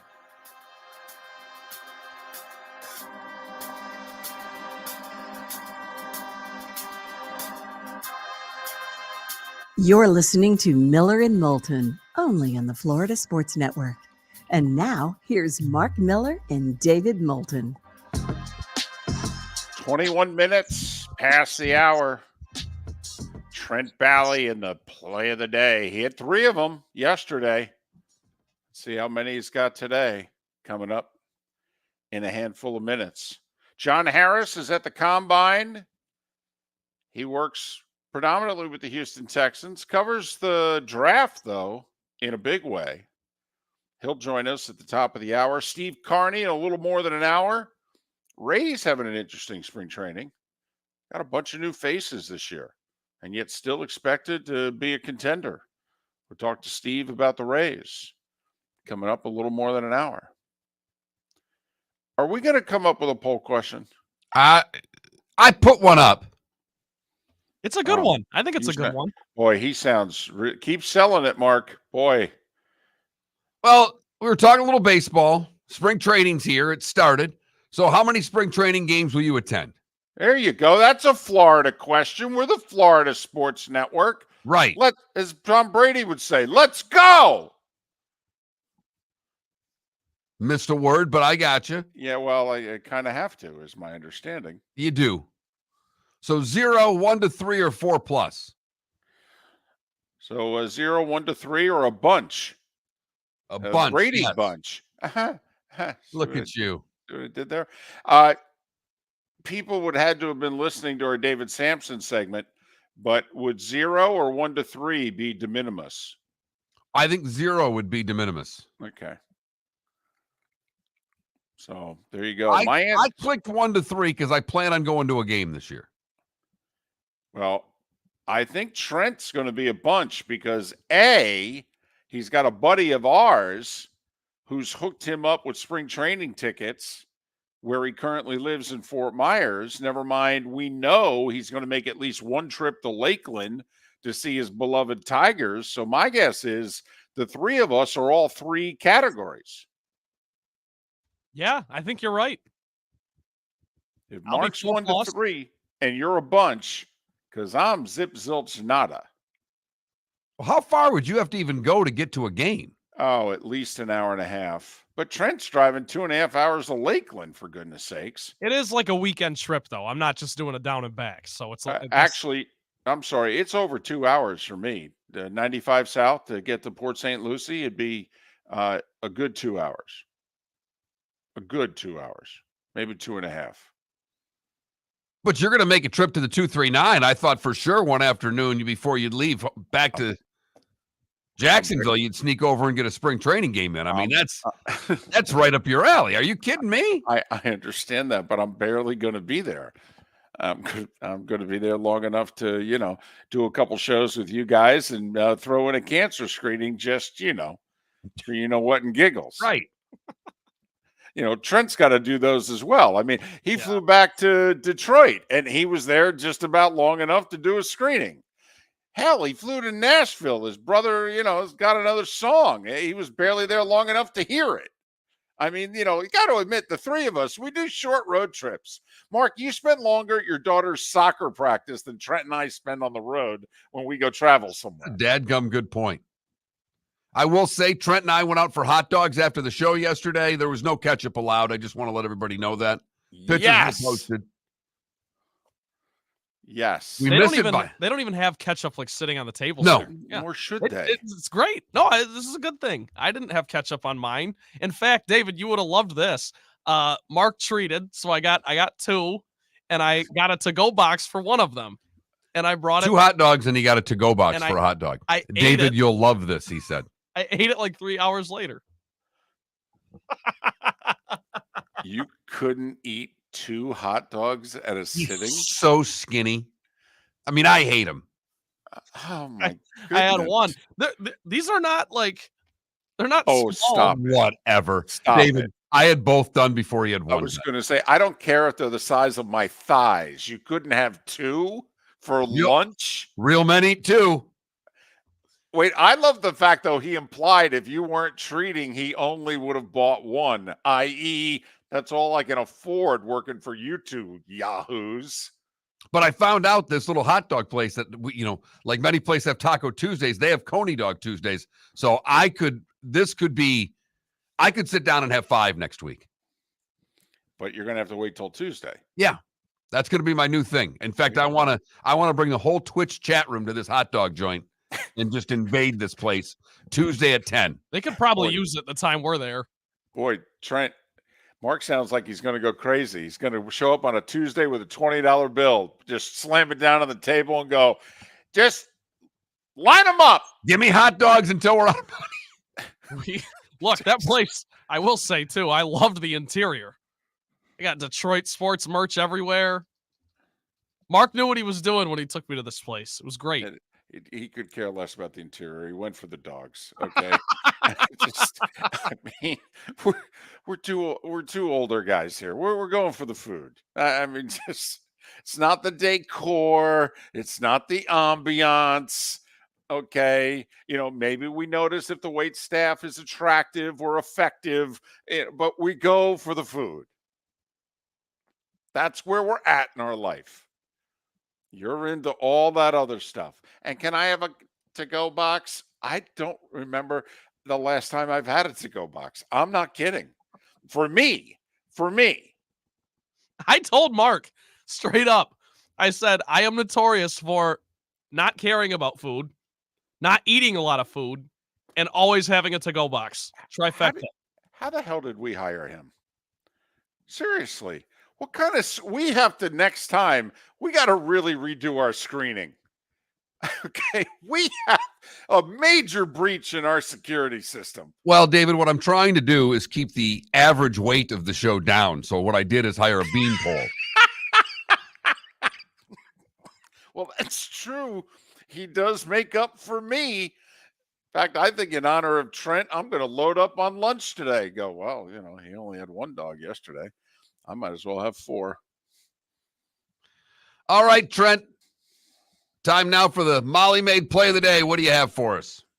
We go to the greatest indoor venue in the country, Madison Square Garden. Knicks are 11.5-point favorites, but the Pistons are hanging in there. They're even clinging to a 1-point lead in the final 20 seconds. And that's when all this chaos went down. Brunson misses a 3 from the top, rebound batted around, ends up in DiVincenzo's hands. It's a whole mess. Then he just absolutely levels Asar Thompson. And I'll just let you hear the rest. Yeah, there you go. Picked up by Brunson. Brunson inside the heart. Hart's banks it in. And a foul. Knicks take the lead. Monty Williams is furious. He thought a foul should have been called. There was so much contact. But Josh Hart with a big bucket and a free throw coming out. The great Mike Breen. Excellent. Josh Hart with the and 1 to win it. Pistons remain at 8 wins on the season. Monty Williams, as you heard, ripped the officials, who immediately admitted their mistake. It was a whole mess. I know you guys are right. Okay, that's the honorable thing for them to do. That would infuriate me even more at that moment.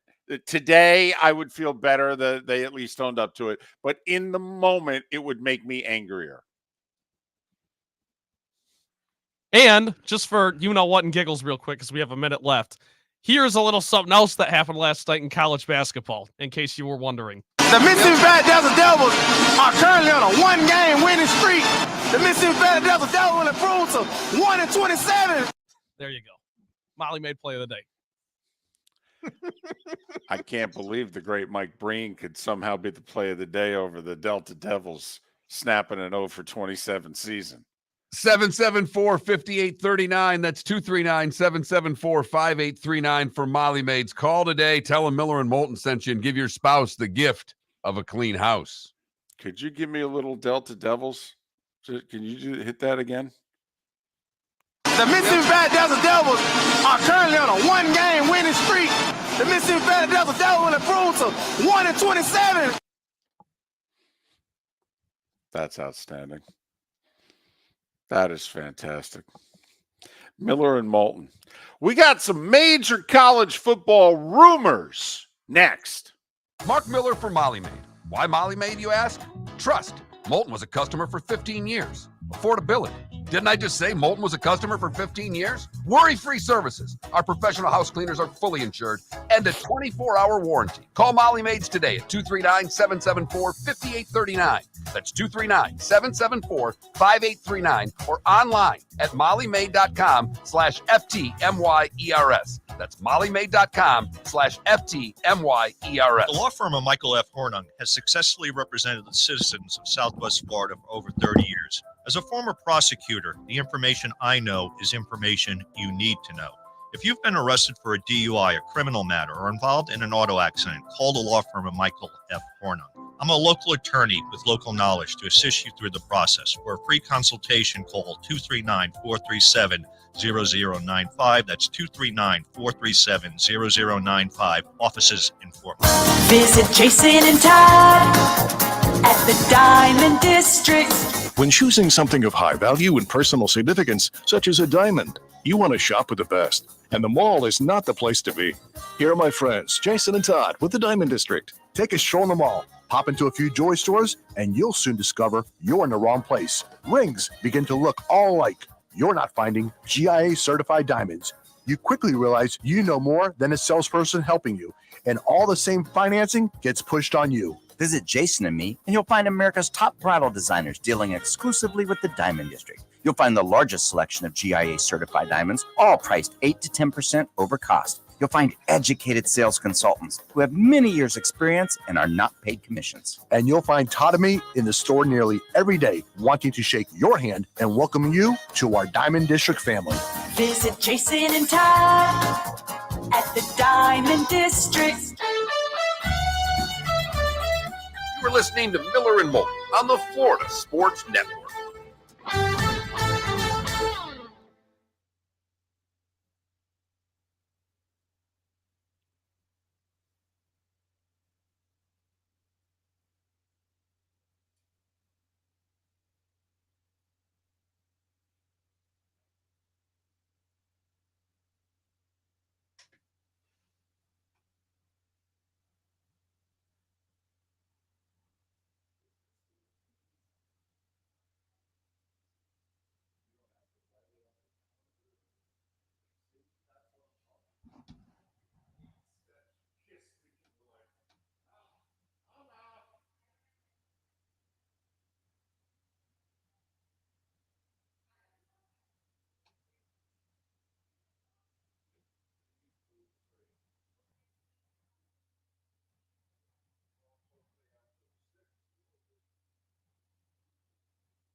I love everybody suggesting we do more work. I hope Trent's evenings are busy with friends, with games, with life. My evenings? Yeah. Oh, yeah. I mean, There's someone in the Twitch chat room suggesting you do an evening show on our Twitch channel. And I said, I'm hoping Trent's busy. no one wants to hear that. Just get on here.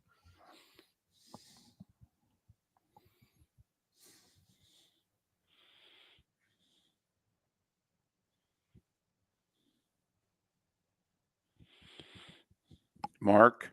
Yes. Mark in our Twitch chat room is wondering, is the Good Dog place on Bonita Beach that served chili Fritos next to the mini golf still there? I don't think so, and I think that was an average dog place.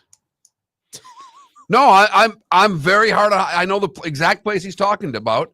Actually had my son's birthday party there next to the putt-putt place. I know the exact. I liked the owner. I thought their hot dogs were mediocre. Double negative from Mark. Not only is it not there anymore, the hot dogs. I know. I think it's still there, but I don't know if I've not been there. I know exact place you're talking about.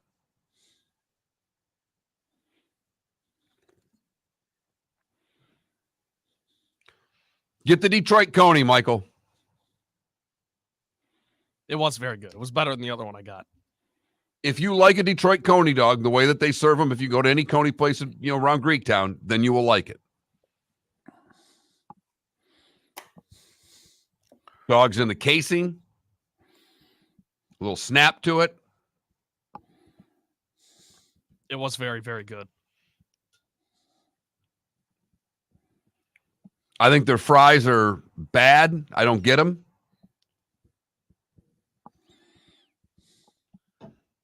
Yeah, Brian, I'm telling you that Kogel on the road used to come to Fort Myers. They didn't come this year. They pissed me right off.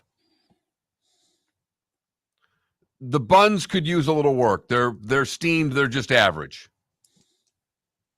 But a Michigan dog's not, you're not getting like a pop. It's not like a Chicago dog. You're not getting some kind of crazy seeded bun.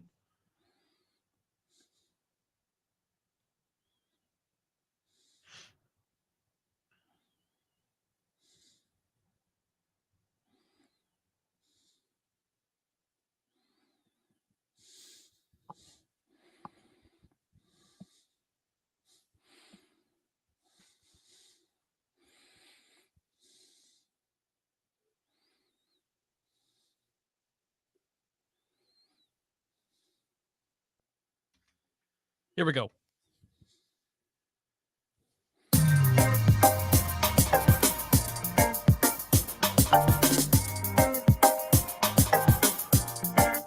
Welcome back to Miller and Moulton, only on the Florida Sports Network.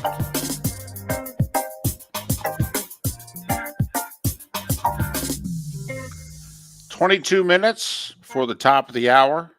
John Harris, live from the Combine, to join us at that time. Steve Carney, an hour from now. We'll talk a little Rays spring training baseball. Lots of changes with the Rays this year. Are they still a legitimate playoff contender or even more than that? That's what we've come to expect despite all the changes, but they've made a lot of them this year.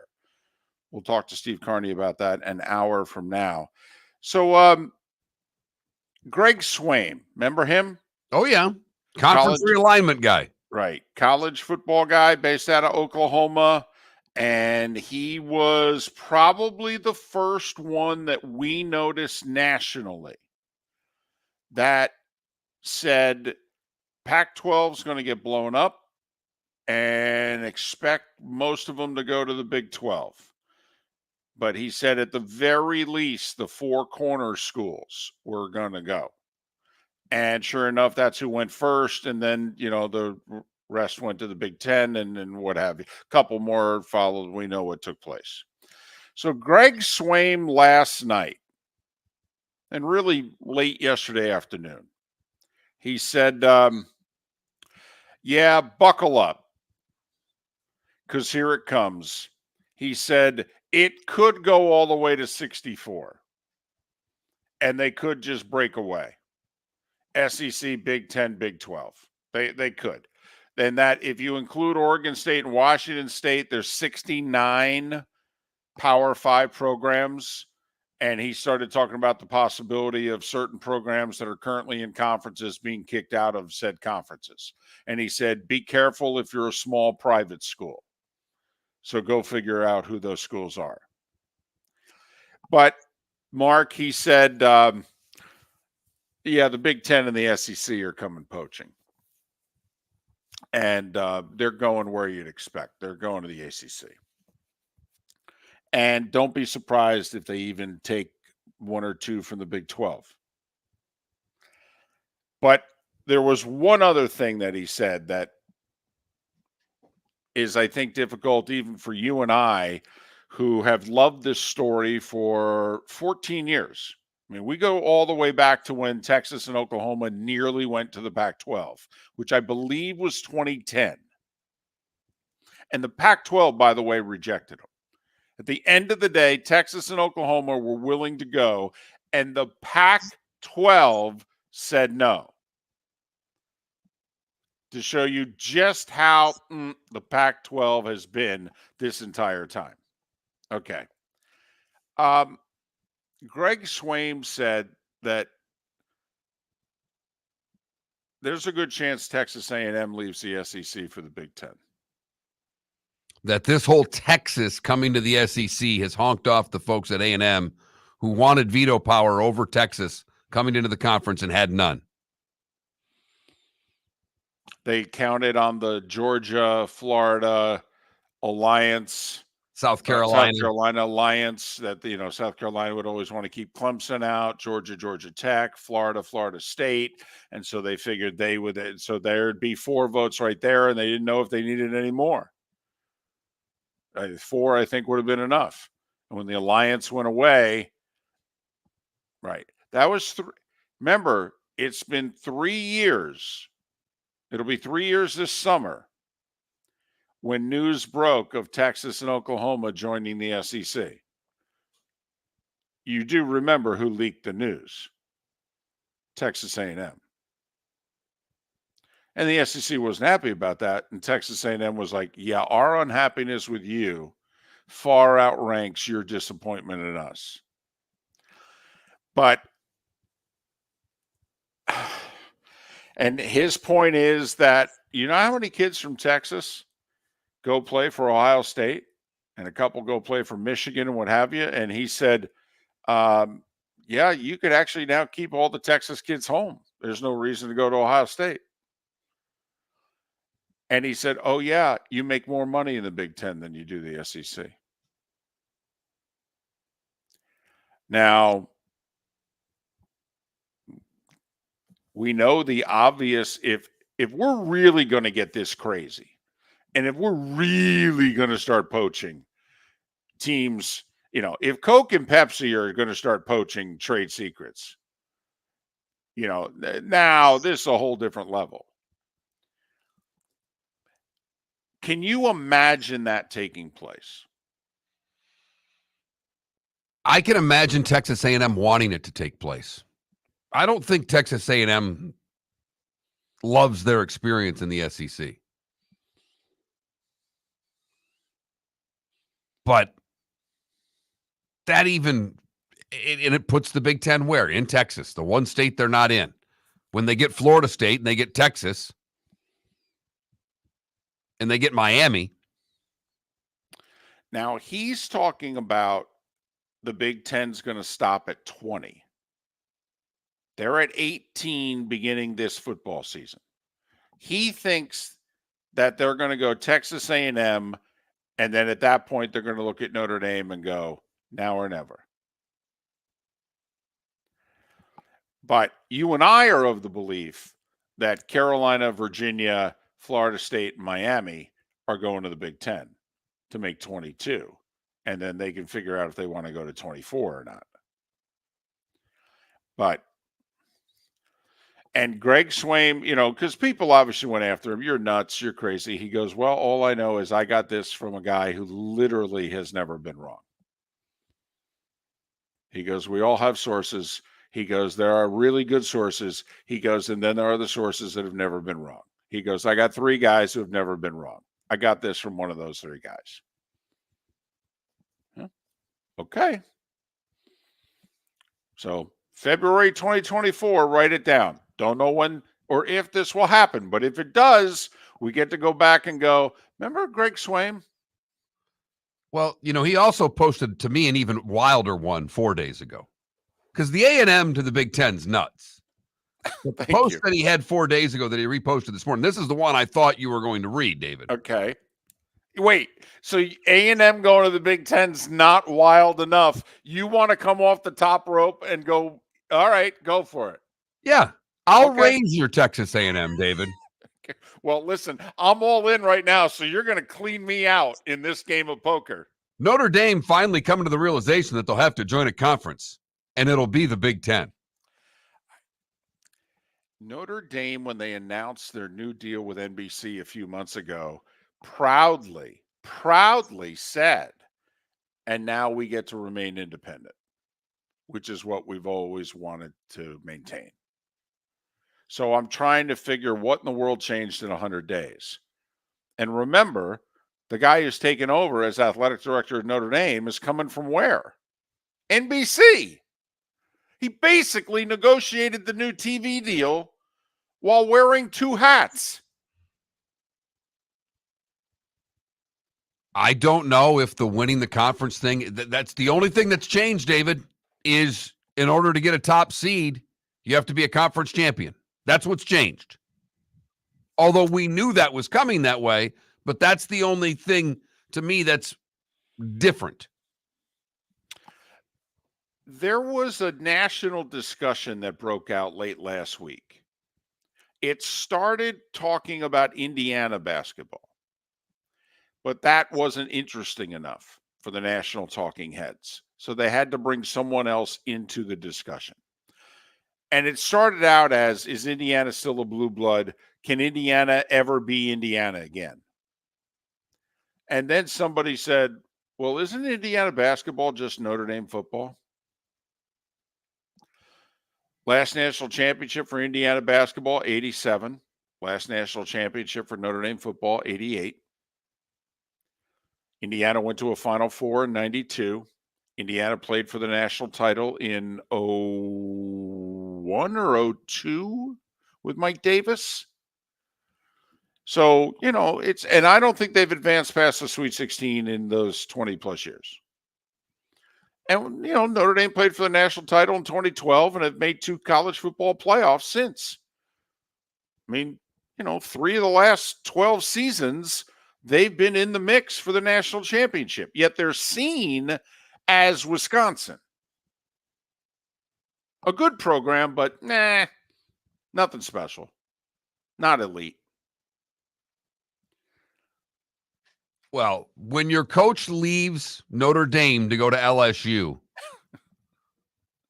the rest of the college football world took notice and said, what the hell just happened? Well, and he did say, I think I couldn't do any more at Notre Dame. That Notre Dame's the top 10 program, maybe 6 through 8, but, can't win a national championship at Notre Dame is basically what Brian Kelly said.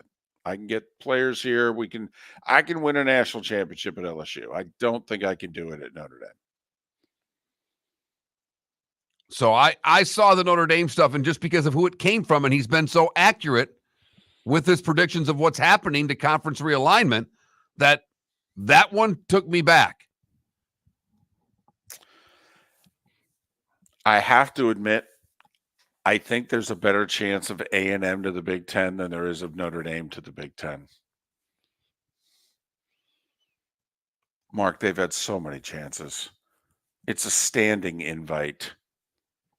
Unless Tony Batiti's finally going to be, will they finally get to enough teams in which they go, if the number's 20 or 24, when they look at them and they go, just so you know, we're closing the door and we're locking it.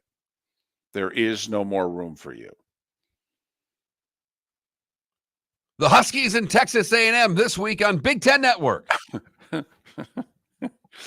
Now, as crazy, here's the one thing that I do believe works if you believe that Notre Dame is going to be forced into a conference one day. The fact that they are still married to NBC, who's one of the 3 television partners of the Big Ten.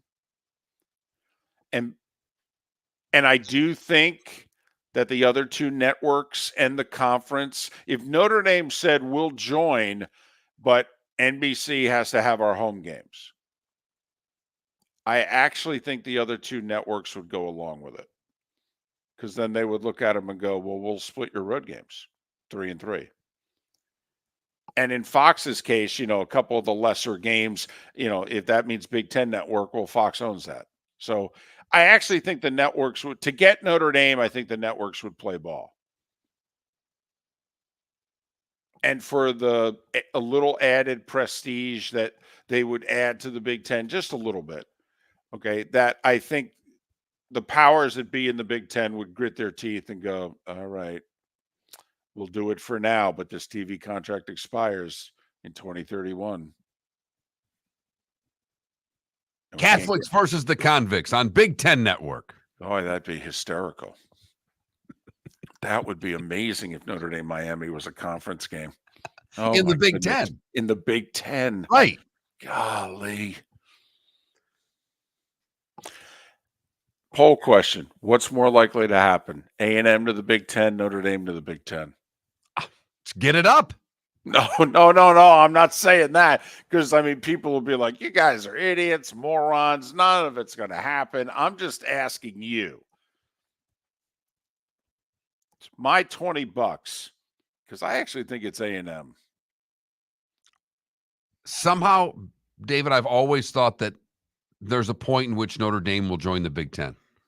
That the whole thought of 2 or 3 conferences separating themselves, the NCAA keeps losing any court case that comes up. So I just wonder at what point football decides that you and I have talked about for 15 years, David, of football doing its own thing. And would Notre Dame go with them and be part of the Big Ten? I know I've said this before, and for those that are longtime listeners, I apologize for repeating myself. I cannot understand why Big Ten still schedules Notre Dame. I would have mandated as commissioner. Fine, you don't want to join? Just so you know, none of our schools are going to play you again. And that would come from the very top. And I'd look at them and I'd go, you want them in the conference? We got to play hardball. I'm sorry, Purdue. I'm sorry, Indiana. I'm sorry, those of you that have scheduled them. We're going to have to play hardball on this one.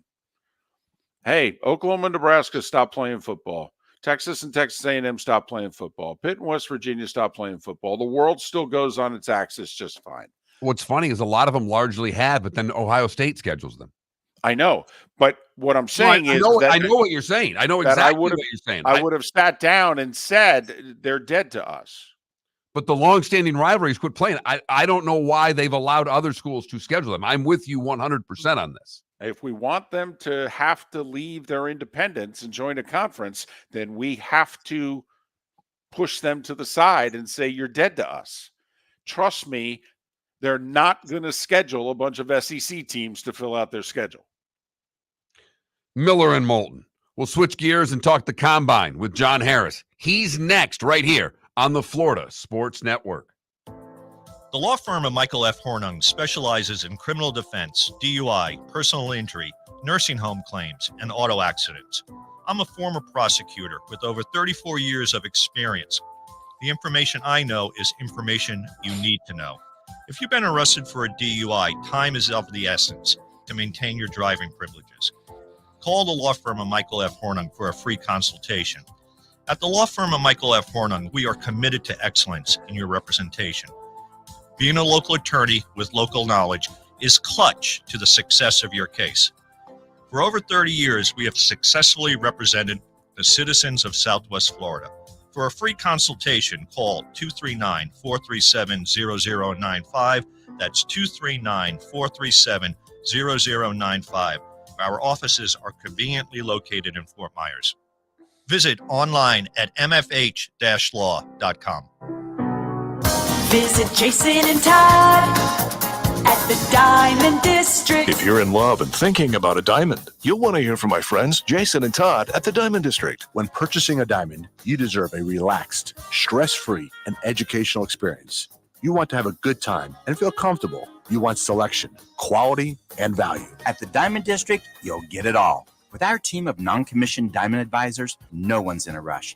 We care only about you and making sure your needs and wishes are fulfilled. You'll be wowed by our selection of GIA-certified diamonds, stunning diamond bracelets, earrings, pre-owned Rolex watches, exotic ruby, sapphire, emerald, and tanzanite jewelry. There's something for everyone at the Diamond District, and all at the lowest prices anywhere. Jason and I love what we do and are in the store nearly every day. We look forward to shaking your hand and welcoming you to our Diamond District family. Visit Jason and Todd at the Diamond District. Hello, friends and family of Southwest Florida. Are you looking to tap into the electric vehicle market? Well, look no further because we here at Southwest Florida Golf Carts have just what you need. E-bikes, golf carts, LSVs, scooters, and more. Come down and talk with one of our experienced sales reps, have a soda and a smile, and you could be cruising the streets in your new EV today.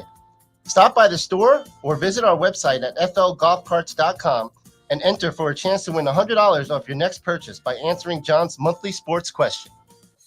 Located on the East Trail, locally owned Naples Tiki Bar and Grill is an outdoor eatery next to the Hitching Post Shopping Center. Island-inspired food with a true tiki theme. The best place in Naples to enjoy the beautiful weather in Southwest Florida. The Naples Tiki Bar and Grill offers a great menu for dine-in or takeout. Enjoy our famous pulled pork, huge burgers, and tiki bar cocktails. Don't miss happy hour every day from 3 to 6 and live music 7 days a week. See you soon at the Naples Tiki Bar and Grill, 11498 Tamiami Trail East. You You are listening to Miller and Moulton on the Florida Sports Network.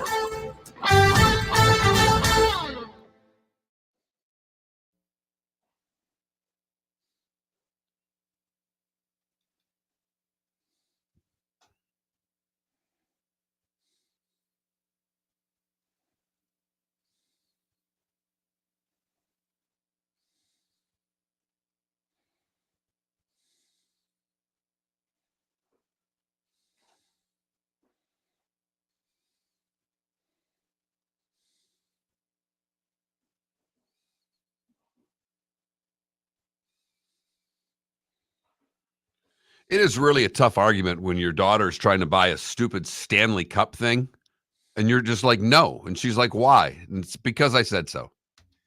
She wants it really bad. Yeah. And you kind of want to say yes. No, I don't want to say yes at all. It's a cup. Are you kidding me? Stanley. Oh. It's the Target Stanley Cup. I thought you meant like the Stanley Cup No. trophy. If it was a Stanley Cup trophy, I'd have a replica in the house an hour ago. That's what I thought. But now I know what you're saying. You're talking about the tumblers. They are really stupid. Everyone loves those things. I don't get it. They're just Yetis with handles. Yes, that's what they are. It's same purpose.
John's good.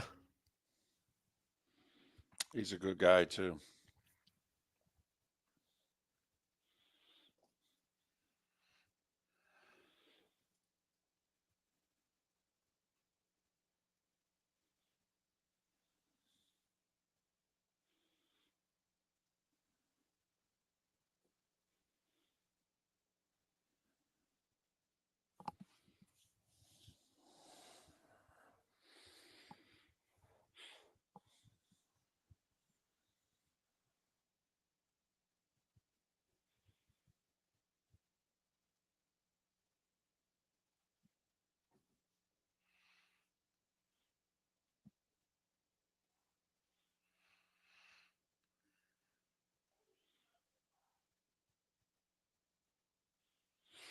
Right now, it'd be Wings Rangers, wouldn't it? First round series. I think so. It'd be Lightning Bruins. All right, here we go.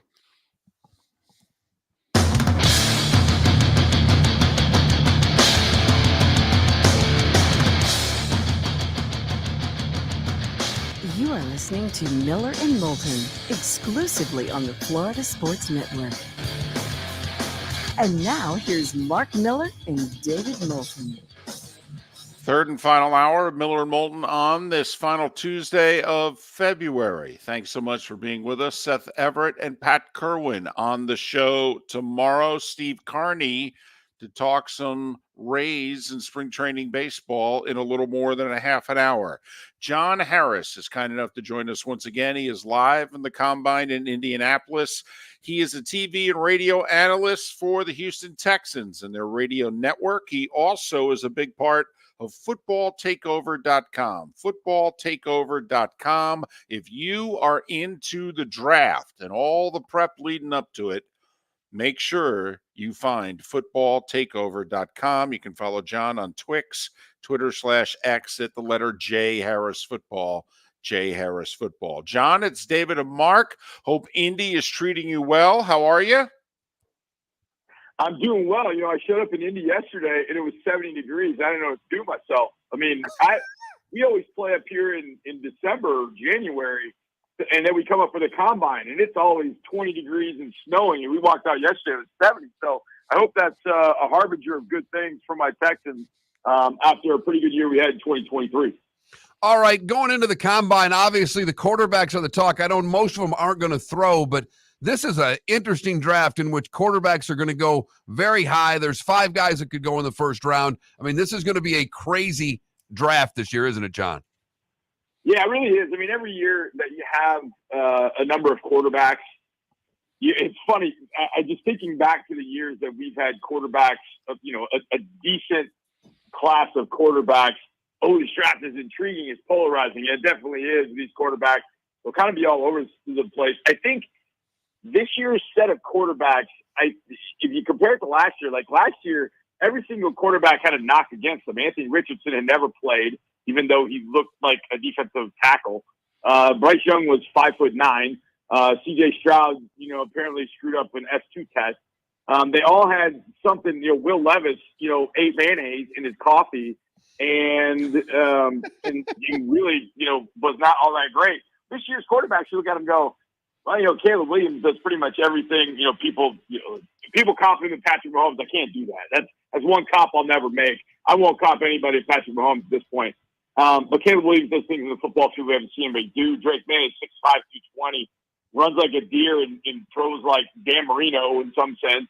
Jaden Daniels had one of the greatest years we've ever seen a college football quarterback have, and he's gotten better every single year. It's really kind of hard to poke some holes into these quarterbacks in some sense. Even a guy like Michael Penix, you're like, well, he's finished the first 4 years, with medical issues in Indiana, but the last 2 he got Washington to greater heights than they've had in 30 some odd years. And he's got arguably the strongest arm I've seen in a college quarterback since maybe Josh Allen. I mean, it's incredible how well and how hard he can throw the football. So these quarterbacks seem, every quarterback's going to have some knocks against them. I get it, all that. But when you compare this draft to last draft, my gosh, every quarterback last year should have been playing at UFL, much less the NFL, the way the draft analysts were looking at it. And this group, man, you could put them in Canton right now. So it definitely makes every draft with quarterbacks and capable quarterbacks very sexy and romantic, if you will. And you throw in Michigan's J.J. McCarthy, Oregon's Bo Nix. And there's going to be even Florida State's Jordan Travis. So you're going to have an awful lot to talk about in multiple days at that position in this draft. But, John, what is it as somebody, and we've said this about you with affection before, you're a draft goober. You love this stuff. What is it, though, that you legitimately take from the Combine and will use over your next 2 months in evaluating players? Well, I'll tell you the one thing that I hate the most is prospect X met with team Y. I hear that question. In fact, when the players start interviewing on Wednesday, the prospects start interviewing, hey, did you meet with such and such a team? Did you meet with this team? Did you meet with that team? That one always drives me kind of crazy. I think the one that's hardest to kind of stay away from, in some sense, is the 40 at the Combine. When you see guys that run really fast, and maybe you weren't paying too much attention to that particular prospect. Maybe you should have been, and then dude runs a 4.3, and you're scrambling like, oh man, I didn't think this guy was very good, but man, he ran a 4.3. Oh man, maybe he's really good. And then you realize, no, he's just fast and stinks. And there are plenty of those guys that end up in the NFL. I mean, I've seen them in our building. I've seen them in every building. Every team thinks, oh, that guy's 6'1", 200 pounds, and runs the 4.3 at corner. Ooh, that guy's going to be a superstar. And you kind of fall for it. And then you watch him play again, you're like, no, there's a reason that I have a 5th round grade on him or 6th round grade or whatever the case might be. And yeah, you end up missing. But I think the one for me is just the 40 because you get so enamored with speed. I mean, you look at the Dolphins, you see all the speed, you're like, oh, they're really tough to stop. When Achan's healthy and all those guys are running around, you can't stop all that speed. Every team wants to have that speed. When it's important, there's no question. But, if you've got a speedy guy that can't play, well, you got a guy that's going to be bouncing around roster to roster because every team thinks, oh, we're going to make that guy a player. No, if he can't play, he can't play. But those are probably, I hate that question of, hey, did you meet with such and such a team? Well, yeah, the good prospects are going to meet with all 32 teams probably. Even the Texans have got C.J. Stroud at quarterback. There'll be some quarterbacks that interview with the Texans. It's just the way it is. But I think the one I fall for and I use and I tell myself every year, okay, don't fall for it. Don't fall for it. Now, there are times when I think a guy's a player and then he runs a 4.2 or a 4.3 and I'm like, oh, stamp that guy. That guy, oh, yes. And then, of course, the guy turns out to be, oh, no. So that happens too. But I think the 40 is the one that I probably fall for. The pull the chair out from under you, hey, I'm going to sit in this chair, man. It's right there. And then, oh, and you fall for it every year because speed is just what everybody wants. But it's the one thing that, there's so few players that are really that fast and can be really that good. There are only so many Tyreek Hills out there, if you will. Put your Texans GM hat on. What are you thinking for them in this draft, John?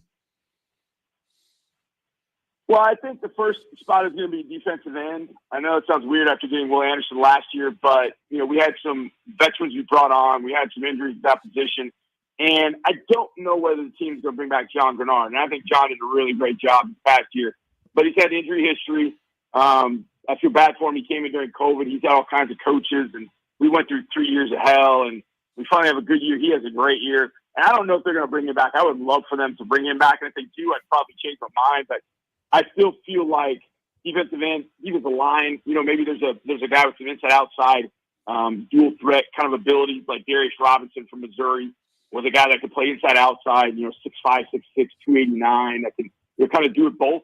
That might be a guy to look at. But, D'Amico's experience in San Francisco, kind of using that as a guide, I think they're going to want to focus on the defensive line. D'Amico stood up after we lost the Ravens and said, look, we need to do two things. We got to improve the running game, and we've got to be even better on the defensive line. And we were small last year. I mean, we were lucky we had guys that were 300, 305. I kind of would like to have kind of our Vita Vea. And I don't know that there's a ton of that in this draft.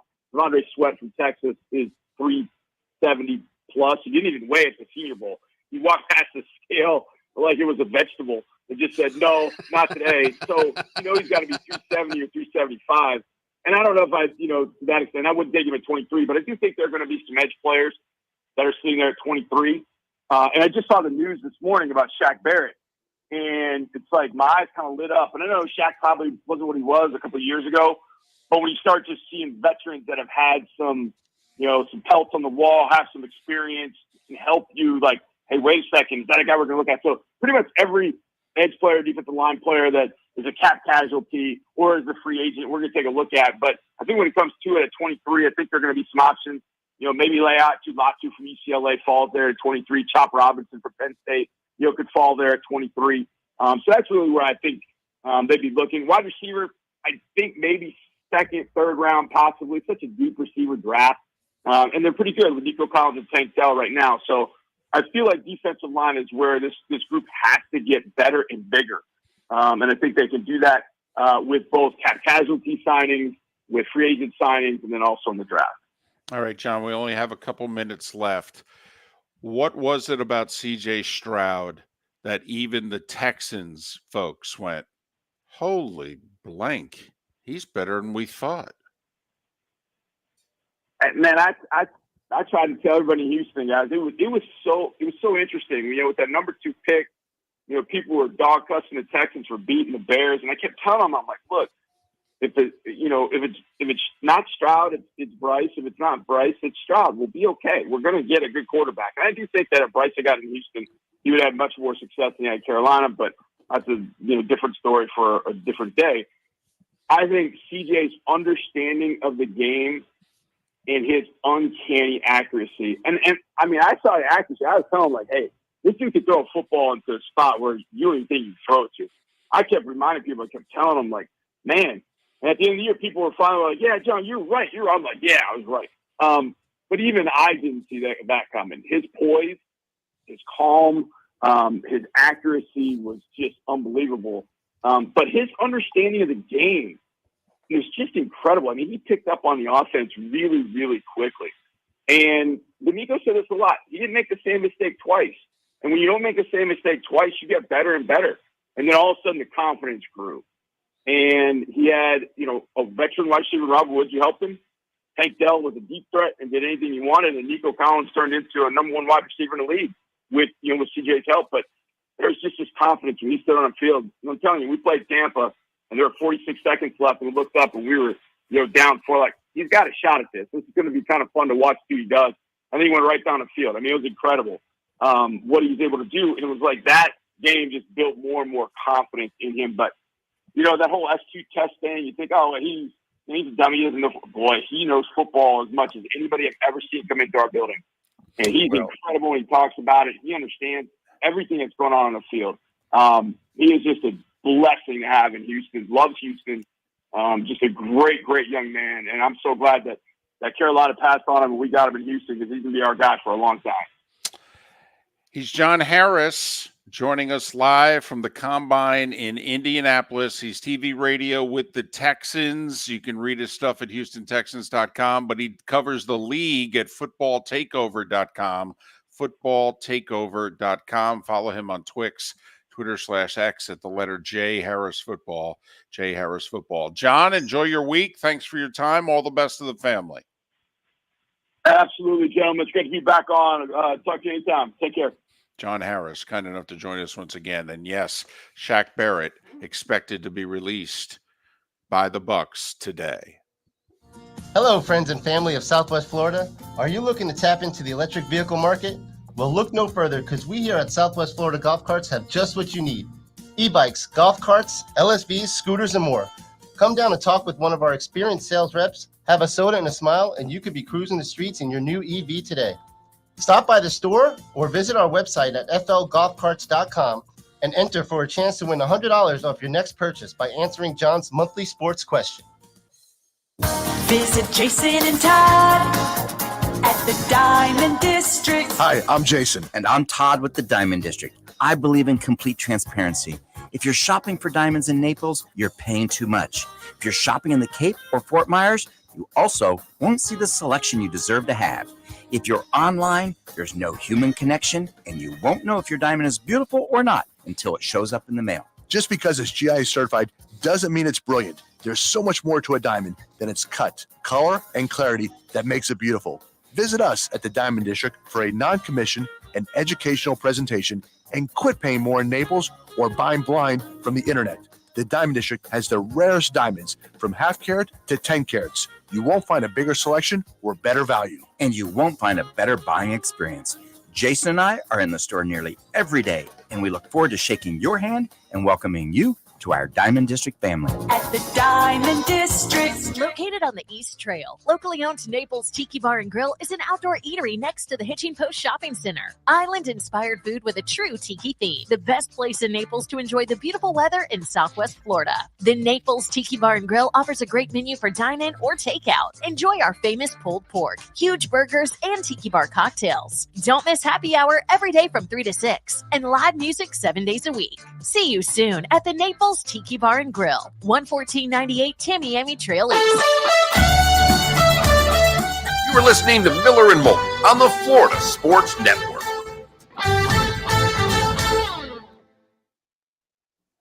So I had to laugh, David. I did not watch. I've not seen Jon Stewart either the first 2 weeks, but week 2 he came out and talked about all the praise he received and universal acclaim for how great the show was, and then he starts showing the reviews. I haven't watched. We've taped them, but I haven't watched any of them yet. I just saw the beginning of the second one because, like, Oberman taking him to task, and one liberal after another just shooting him down. Oh, he's not part of the team anymore. And he goes, "Oh, what was his comment?" He goes,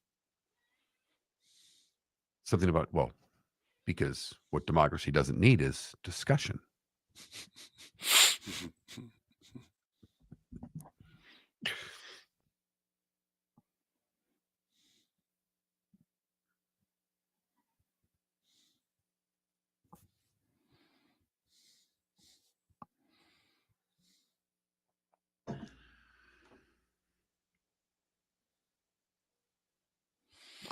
So this guy just reported he thinks the MAC is going to add 3 schools. Okay. And he said, keep an eye on Western Kentucky, Illinois State, and North Dakota State. Okay.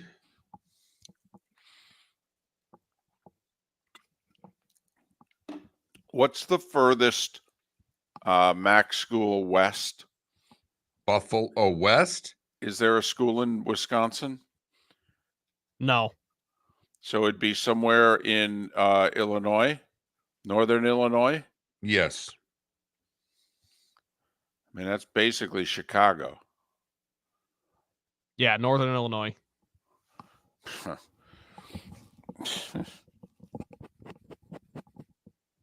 So obviously it would be North Dakota State if they join.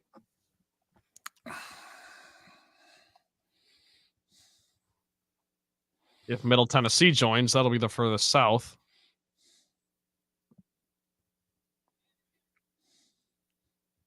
Why in the world would the MAC want UMass? Help me out here. I don't know. No, but I mean, you invite a school for a reason.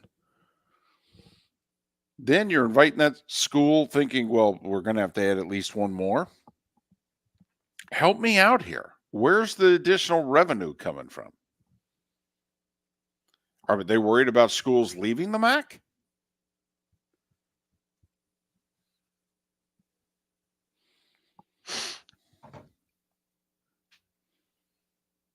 Maybe they want more of an East Coast audience.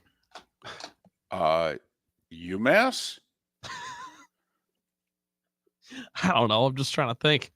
No, but I'm serious. We're in the league offices of the MAC. UMass wants to join. Guys, what's the advantage of getting UMass? Don't tell me it's getting the Boston media market. Remember John Sinnett, the SID at FGCU a few years ago? He came directly from UMass. He used to talk about how, it was impossible to get media coverage from Boston. Impossible.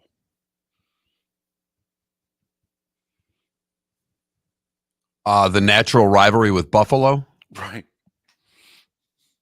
Yeah, what am I missing here?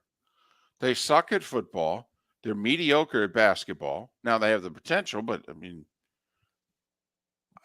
I don't.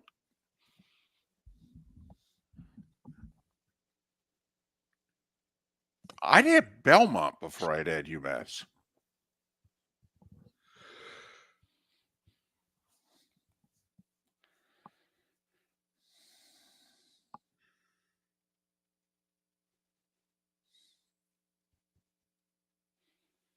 It'd be a good 1AA conference.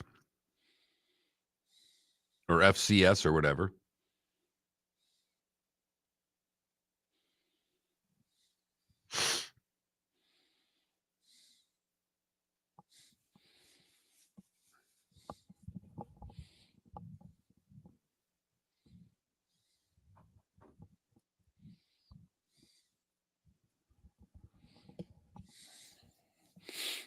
Here we go.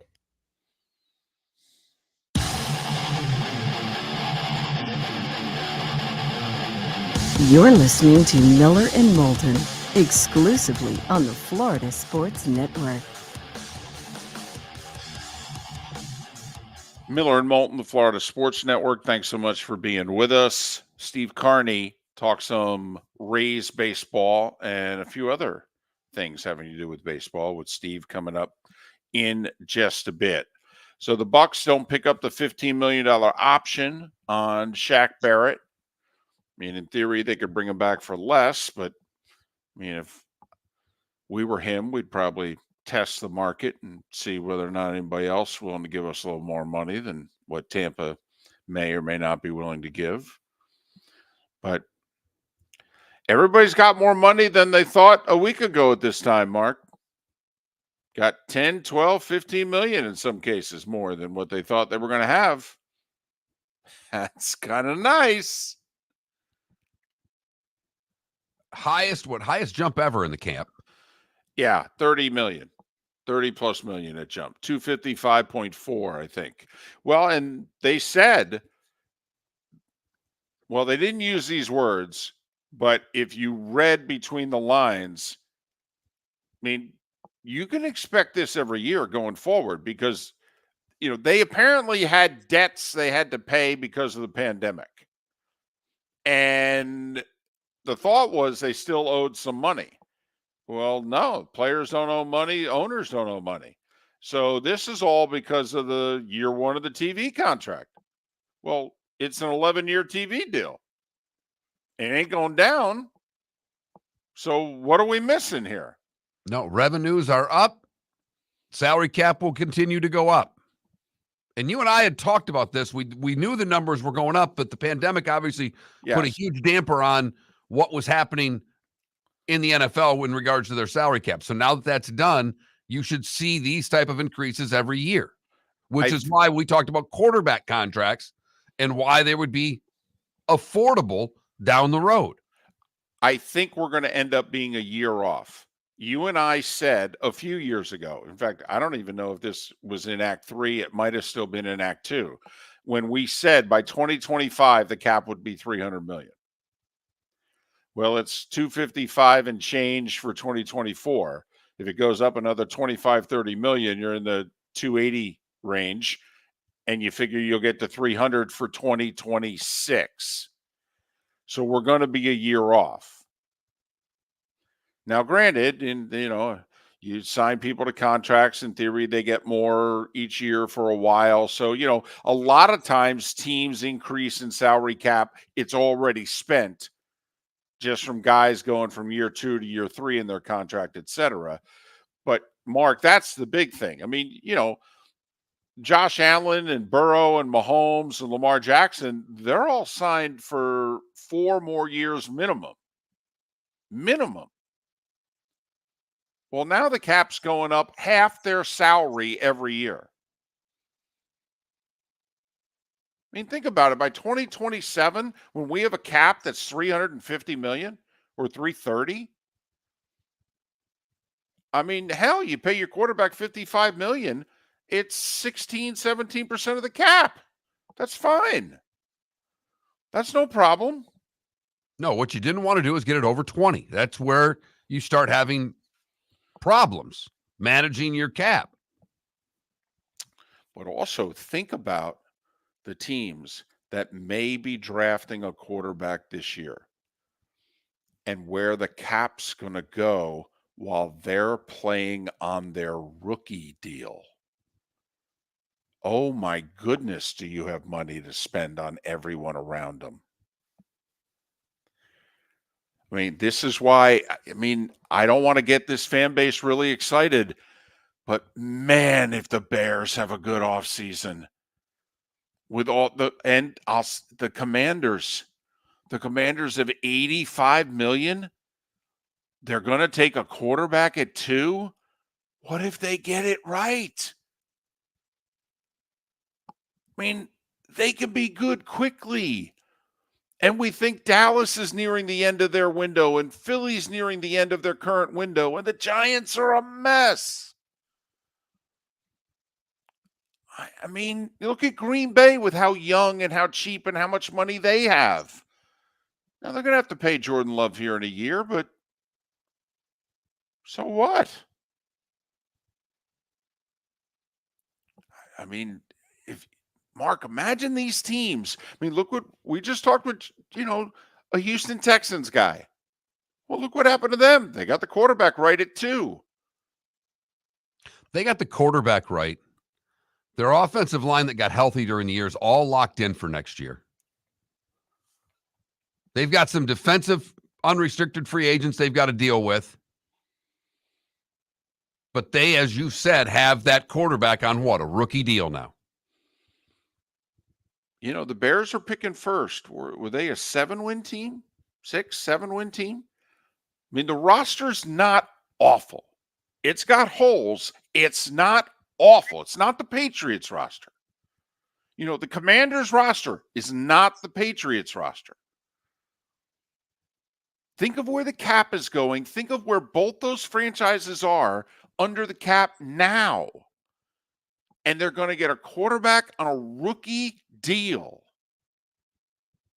for 24, 5, 6, 7. And if they get it right, so what? It's a $25 or $30 million option for 2028. Are you serious? You're laughing when you're writing that check. Right. At what, 8% of the cap at that point? So, I mean, think about it.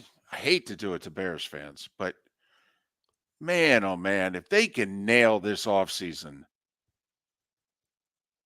mean, look how quickly it happened in Detroit. They've nailed what? 2 drafts in a row. Look what happened to them. He started off what? 0-10-1, Campbell? In Detroit, year 1? What, Yes. they win 3 games his first year? 13-1, yeah. Right. And they've nailed 2 off seasons in a row. Look at where they are. Now let's take a look at the teams that are drafted in the top. You know, where's Atlanta? 8? Atlanta's 8. Right. Now we think the they're Jets going to are go 10. I mean, who's 10? The Jets. Now the Jets, you know, obviously they're not going to draft a quarterback, and their guy's 40, and they have an offensive line to replenish. Right, but at 10 they're going to get what? Well, they should get an offensive lineman. In a plug-and-play guy, a starter. Absolutely. Could be a tackle, and they need 2. But, I mean, just look at some of the teams that are drafting really highly. Take a look at the rest of their roster. What their cap space is this offseason, where the cap is going quickly. And they're going to have a rookie contract. This is how Pete Carroll built Seattle with a 3rd-round draft pick at quarterback.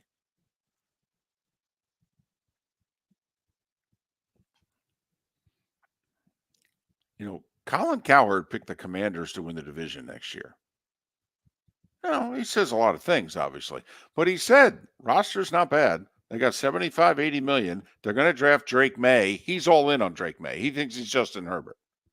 4th place schedule. Yeah. Okay. I mean, there's a team that goes from worst to first almost every year. Yeah. This past year was Houston. And I know you love Atlanta's roster. They're drafting 8th. Right. Now, I think they're going to go a veteran quarterback of some kind, but if they got their hands on Fields, like a lot of people are talking about, it's still on the rookie deal, all that money. Especially if they keep that pick and give up a 2nd rounder to do it. Who was it the other day that said, was it Fields going to Pittsburgh? Who did he have going? He had a veteran quarterback going to Pittsburgh. Russell Wilson was I don't know. Oh, yeah, that's right. Russell Wilson was going to the Steelers. And apparently Russ is going to stick it to the Broncos too, because he's going to have like $40 million coming from Denver this year, whether he plays for him or not. And so he's going to sign a veteran minimum deal wherever he goes so he can stick it to the Broncos. Steve Carney's next. Visit Jason and Todd at the Diamond District. When choosing something of high value and personal significance, such as a diamond, you want to shop with the best. And the mall is not the place to be. Here are my friends, Jason and Todd with the Diamond District. Take a stroll in the mall, pop into a few jewelry stores, and you'll soon discover you're in the wrong place. Rings begin to look all alike. You're not finding GIA certified diamonds. you quickly realize you know more than a salesperson helping you, and all the same financing gets pushed on you. Visit Jason and me, and you'll find America's top bridal designers dealing exclusively with the Diamond District. You'll find the largest selection of GIA certified diamonds, all priced 8 to 10% over cost. You'll find educated sales consultants who have many years' experience and are not paid commissions. And you'll find Todd and me in the store nearly every day, wanting to shake your hand and welcome you to our Diamond District family. Visit Jason and Todd at the Diamond District. The law firm of Michael F. Hornung specializes in criminal defense, DUI, personal injury, nursing home claims, and auto accidents. I'm a former prosecutor with over 34 years of experience. The information I know is information you need to know. If you've been arrested for a DUI, time is of the essence to maintain your driving privileges. Call the law firm of Michael F. Hornung for a free consultation. At the law firm of Michael F. Hornung, we are committed to excellence in your representation. Being a local attorney with local knowledge is clutch to the success of your case. For over 30 years, we have successfully represented the citizens of Southwest Florida. For a free consultation, call 239-437-0095. That's 239-437-0095. Our offices are conveniently located in Fort Myers. Visit online at mfh-law.com. You are listening to Miller and Moulton on the Florida Sports Network.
How many pitchers are on their IR to start the season this year, David, for the Rays?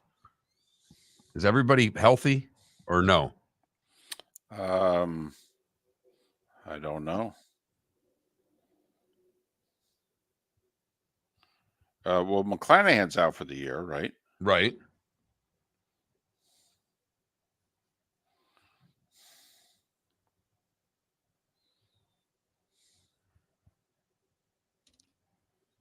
The Tigers over-under is 80.5. If they don't get 80.5, that's a huge failure. Drew Rasmussen, a starter, is on the 60-day IL, second half of the season, late in the year.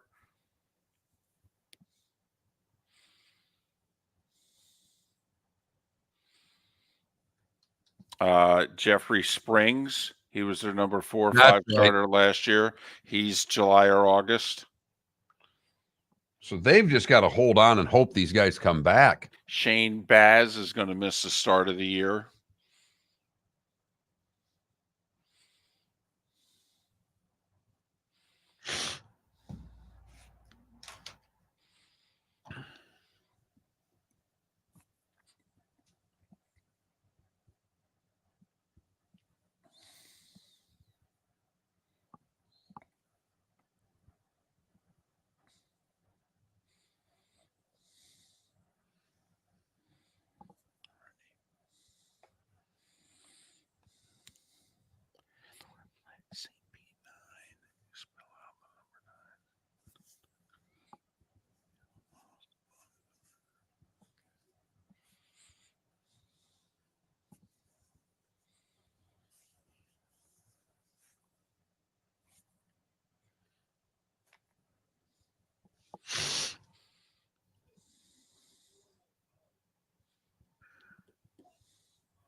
Oh, Coach Grizzle. Braves are the best team in baseball. It doesn't mean they're going to win, obviously, but they're the best. We got Steve.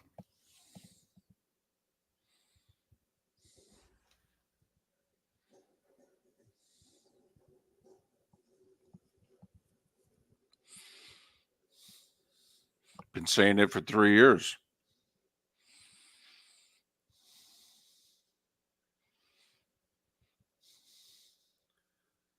You know, Shire's probably right with the whole court storming thing, but he just comes off as a whiner badly. Yes. Who? John Shire, Duke coach. Gotcha. Duke players and coaches coming off as whiners? That's shocking. I know. Good point. It's one of the reasons why I love Leitner so much. He Here we was an SOB.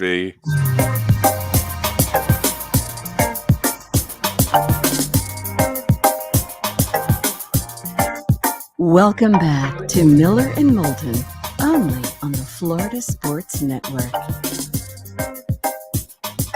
22 minutes until the top of the hour. Then the Diamond District bonus hour awaits for our loyal audience in the 239. He's Steve Carney. He's got a baseball website. It's called stpete9.com, in which you spell out the number 9, stpete9.com. And then he hosts a podcast, Under the Orange Roof Podcast. Follow Steve on Twix at Steve Carney, Carney. And Steve's kind enough to join us once again. It's David and Mark. Steve, hope you've been well. How are you? I'm certainly excited that here we are. It's baseball season again. All right. Well, for most of the Rays, it is. Talk about their starting pitching, because we know you've got Springs and Rasmussen who are starting on the disabled list. How is their pitching staff to start the year, Steve? Yeah, it's amazing to think that they're going to start the year with 3 of their top guys in the rotation on the injured list. And one of them, Shane McClanahan, you're not going to see all year, according to the front office. So, but it's actually not in really bad shape, because you still have Zach Eflin, who's gonna head things up. You have Aaron Savali, who you brought over from Cleveland at the trade deadline last year. Zach Littell was a really great find, coming over on waivers as a reliever and being stretched out to starter's length. And you could argue he was arguably the most effective starter down the stretch. And then Taj Bradley is expected to take the next step. And then the question becomes, who's going to be the 5th starter? Shane Boss is coming back from Tommy John surgery, but they've said that his workload is going to be limited this year. They're going to put him on an innings limit because he's still very young, and they want to make sure that he does not have a recurrence of it. They brought over Naoyuki Uesawa from Japan, who I think is going to be a big surprise to a lot of people, because he's ready to go already. And you think he can throw 160 or 170 innings, but right now he's on a minor league contract, so you would have to find him a 40-man spot, but I think that's easy enough to be done. But I think that they're in really good shape until you can get to maybe the All-Star break, and then you're expecting to get Springs and Rasmussen back in short order following that. Steve, I don't know how many organizations, if you look at where the Rays were when they got off to that great start last year, you throw in the pitcher that they traded to the Dodgers. Essentially, 4/5 of their rotation is not going to be with them either this year, or at least not for the, first third to first half of the season. Their all-star shortstop is probably never going to be with them again. They've lost a lot in a short period of time. We know they're a great, deep organization. Can they survive all that they've lost for various reasons in the last 12 months? I think they can, but this is really going to test their ability to stay healthy. Most years you could say, okay, if a guy goes down, the team is deep enough that, say, you lose a McClanahan, okay, you can bring up a Bradley. You lose a Springs, okay, you can stretch out a Littell. This year, I think, is going to be very important that the guys that they have on the 26-man roster remain healthy, because in years past, if you had a guy on the 26 go down, you could go all the way to 40 or even 41 or 42 and be okay. This year, I don't think you can say that about the Rays. This is going to be a much closer to the top, a top-heavy, if you will, type of roster, because once you get past the guys that are going to be on the 26, it's going to be really tough, especially pitching-wise, because a lot of the pitching that they have in the minor league level right now is in the lower minor league level, and I don't think they're big league ready. Position-wise, there's not a whole lot of changes from what I see from a year ago, but who are the couple of guys that, they always do this, the Rays find somebody, who are a couple of newcomers that we can expect to contribute this year? Well, certainly Jose Caballero and Ahmed Rosario. Caballero came over via trade with the Mariners. Why Rayleigh is in Seattle. He's probably they're both going to see a lot of time in the middle infield around the shortstop spot until Taylor Walls is ready. Rosario has a lot of experience at shortstop. Caballero is probably the better defender. We know that the Rays really value good defense at the shortstop spot, but they feel like Rosario is probably the better of the hitters. So I think you're going to see the two of them for sure are guys that you're certainly going to be on the lookout for.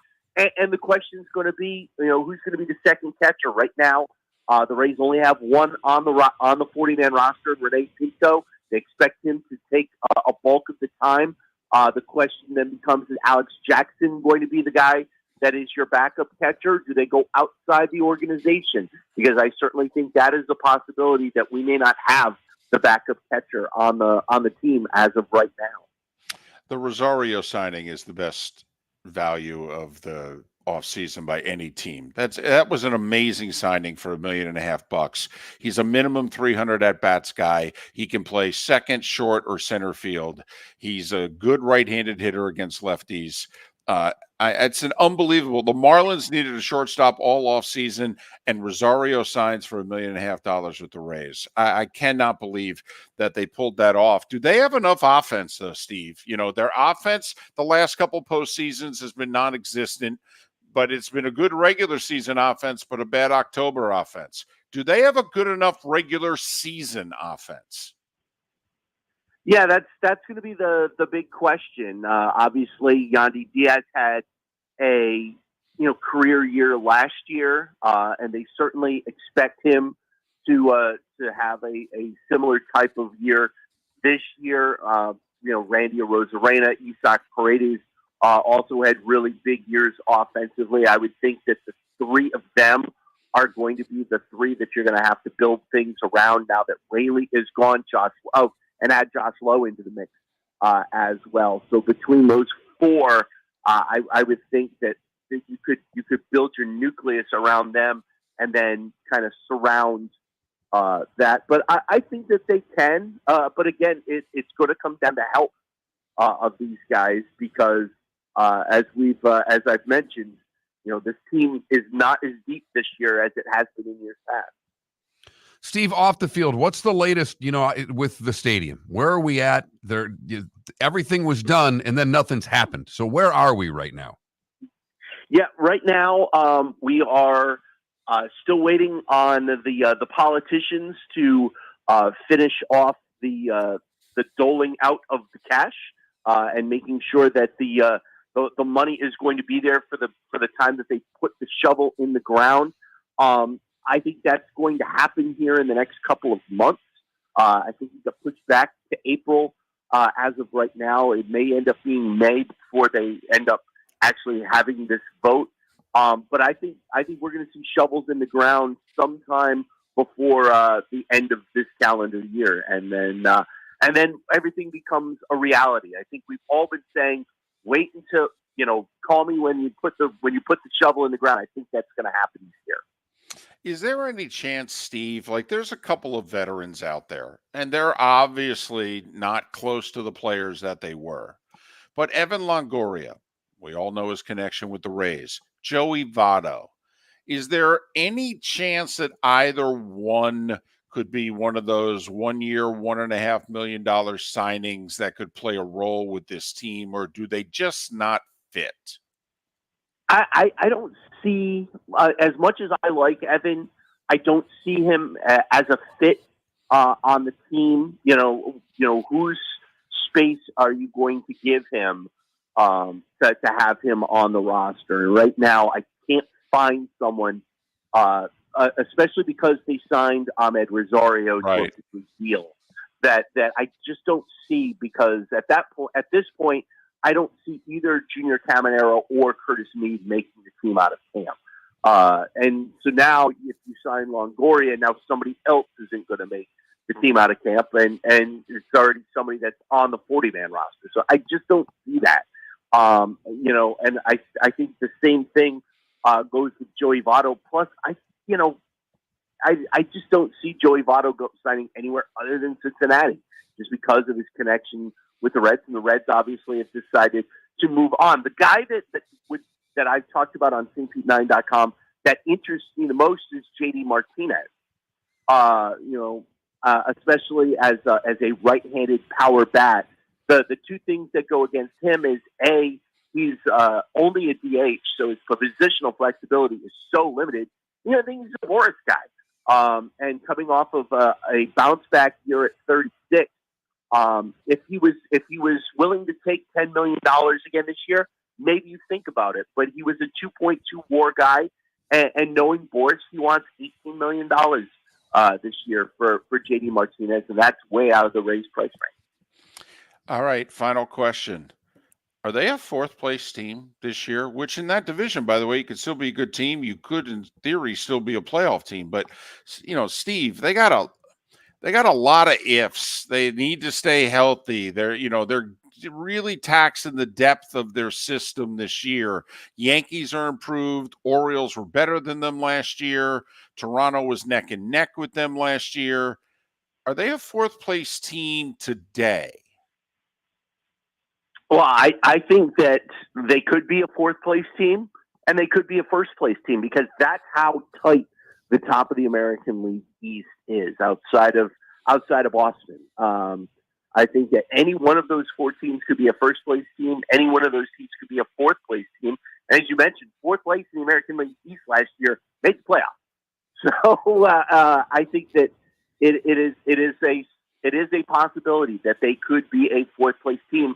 But I think they could be a fourth-place team and win 90 games. So I don't know if that is as bad of a notion this year as it would have been in years past. Steve Carney, the site that he referenced, stpete9.com. You spell out the number 9, stpete9.com. He also hosts a podcast, Under the Orange Roof. Check it out if you haven't already. Follow Steve on Twix at Steve Carney, Carney. Steve, thanks for checking in. We really appreciate it. We'll do so later in spring training if you're willing. Absolutely. I'm always willing, guys. Appreciate it. Steve Carney, kind enough to join us once again here on Miller and Moulton. Now, for the record, fourth place team last year in the division was the Yankees. They didn't make the playoffs, but they only won 82 games. I don't see 4 teams from the AL East making the playoffs this year. But right now, my $20 right now, no one's gotten hurt.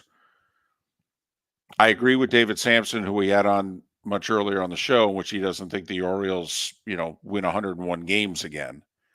But I don't think they win 91. But well, I think they win 91. That's what I'm saying. Right. But that's a playoff team.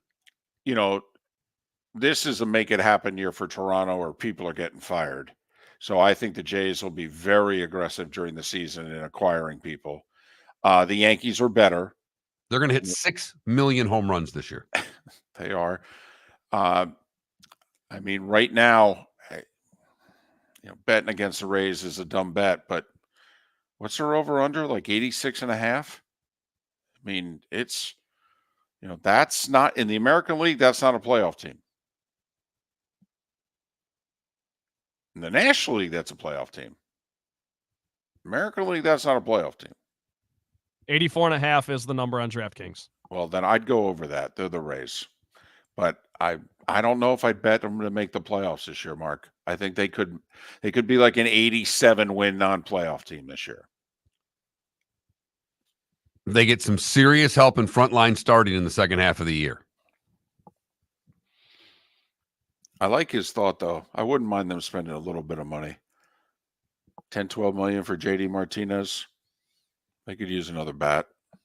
They could, David, they could for sure use another bat. Because you talk about the pressure of the starters, talk about the pressure of a Rosarena, of Ramirez, of all these, all the bats to have the same type of year, if not better, than they did a year before. That we're asking that of the Orioles and think it's not going to happen. It's tough to ask it of the Rays. The Rays actually one of the few teams in which roster spots are up for grabs in March. There are not many of those anymore. But their depth is being so tested, as we mentioned. 4 of their top 5 starters from last year are not going to be with them at the start of this year for injuries and trades. Wow. Miller and Moulton. Along the network, if you missed any of the show, go to floridasportsnetwork.com. You can download any portion that you may have missed. In the 239, we do this little thing called the bonus hour, brought to you by Jason and Todd of the Diamond District. That is coming next. Thanks so much for listening. Miller and Moulton. Hello, friends and family of Southwest Florida. Are you looking at the electric vehicle market? Well, look no further, because we here at Southwest Florida Golf Carts have just what you need. E-bikes, golf carts, LSVs, scooters, and more. Come down and talk with one of our experienced sales reps, have a soda and a smile, and you could be cruising the streets in your new EV today. Stop by the store or visit our website at flgolfcarts.com and enter for a chance to win $100 off your next purchase by answering John's monthly sports question. Located on the East Trail, locally owned Naples Tiki Bar and Grill is an outdoor eatery next to the Hitching Post Shopping Center. Island-inspired food with a true tiki theme. The best place in Naples to enjoy the beautiful weather in Southwest Florida. The Naples Tiki Bar and Grill offers a great menu for dine-in or takeout. Enjoy our famous pulled pork, huge burgers, and tiki bar cocktails. Don't miss happy hour every day from 3 to 6 and live music 7 days a week. See you soon at the Naples Tiki Bar and Grill, 11498 Tamiami Trail East. Mark Miller for Molly Maid. Why Molly Maid, you ask? Trust. Moulton was a customer for 15 years. Affordability. Didn't I just say Moulton was a customer for 15 years? Worry-free services. Our professional house cleaners are fully insured and a 24-hour warranty. Call Molly Maids today at 239-774-5839. That's 239-774-5839 or online at mollymaid.com/FTMYERS. That's mollymaid.com/FTMYERS. The waterways of Naples are a beauty to behold, and the Bayfront Inn has multiple ways for guests to enjoy the water and have some fun. Gather your family and friends and enjoy a leisurely day on the water with a pontoon or deck boat. If you prefer to explore the waterways without a motor, the Bayfront has canoes, standboards, and kayaks. At the end of your journey, enjoy lunch or dinner at the Bamboo Tropical Bar and Grill. The Bayfront Inn. Something for everyone. On 5th Avenue in Naples. The law firm of Michael F. Hornung specializes in criminal defense, DUI, personal injury, nursing home claims, and auto accidents. I'm a former prosecutor with over 34 years of experience. The information I know is information you need to know.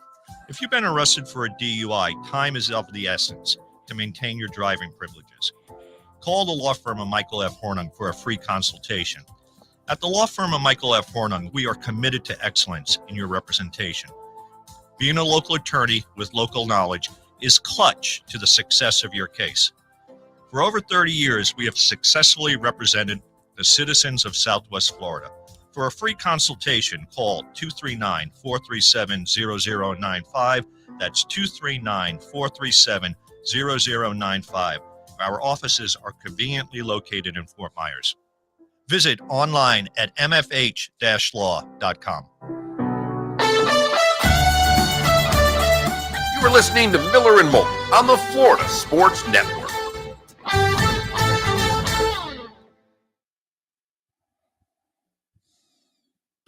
David, it's a really small thing, and it really doesn't matter, but you don't have to spell out 9. It's St. Pete 9, too. Either one works. Oh, okay. My Just bad. for the record. No, it's not a bad. It's either one works. Gotcha.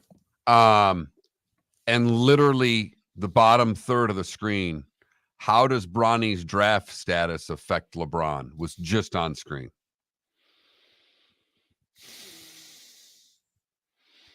It's so lazy.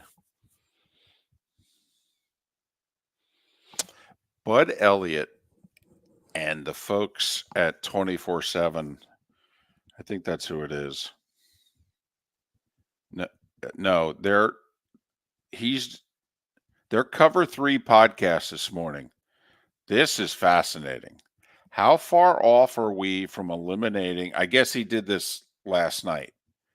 How far off are we from eliminating recruiting altogether and having a college freshman draft?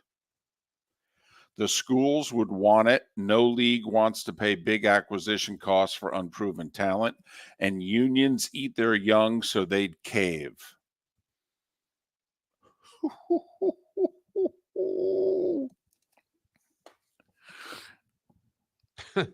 Here's my question, though.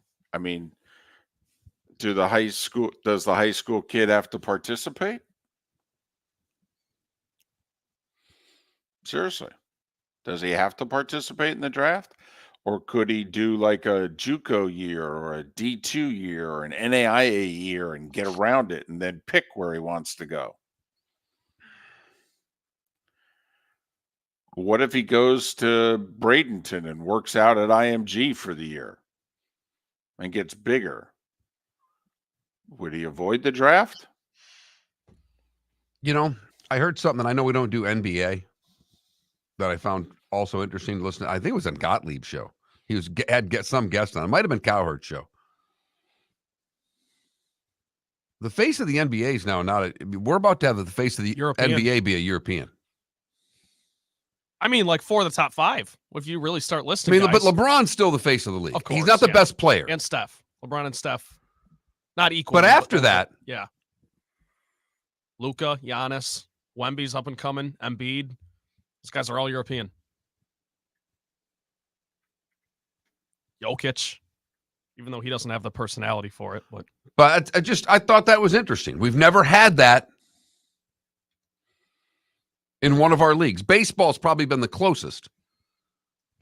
I mean, if anybody counts, a Canadian being the face of the NHL, but does anybody care? They don't really see that as a big difference. Yeah, the only American, I mean, besides LeBron and Steph and KD, like that generation, it's like Jason Tatum and like Ja, if he could get his act together. Right. It's yeah, that no. Just thought that was interesting. Yeah, I agree with that. By the way, it's 68 degrees back home, or that's what it's going to get up to today, and then tomorrow it's a high of like 40. I guess unreal. I guess for Southwest Florida, it's like 80s from now till November, right? Don't you guys get to 80 today and that's it? It's over. Is it today or tomorrow? Probably. Yeah, high of 79 today. Yeah. So, and this is usually when it happens. I will say I miss it.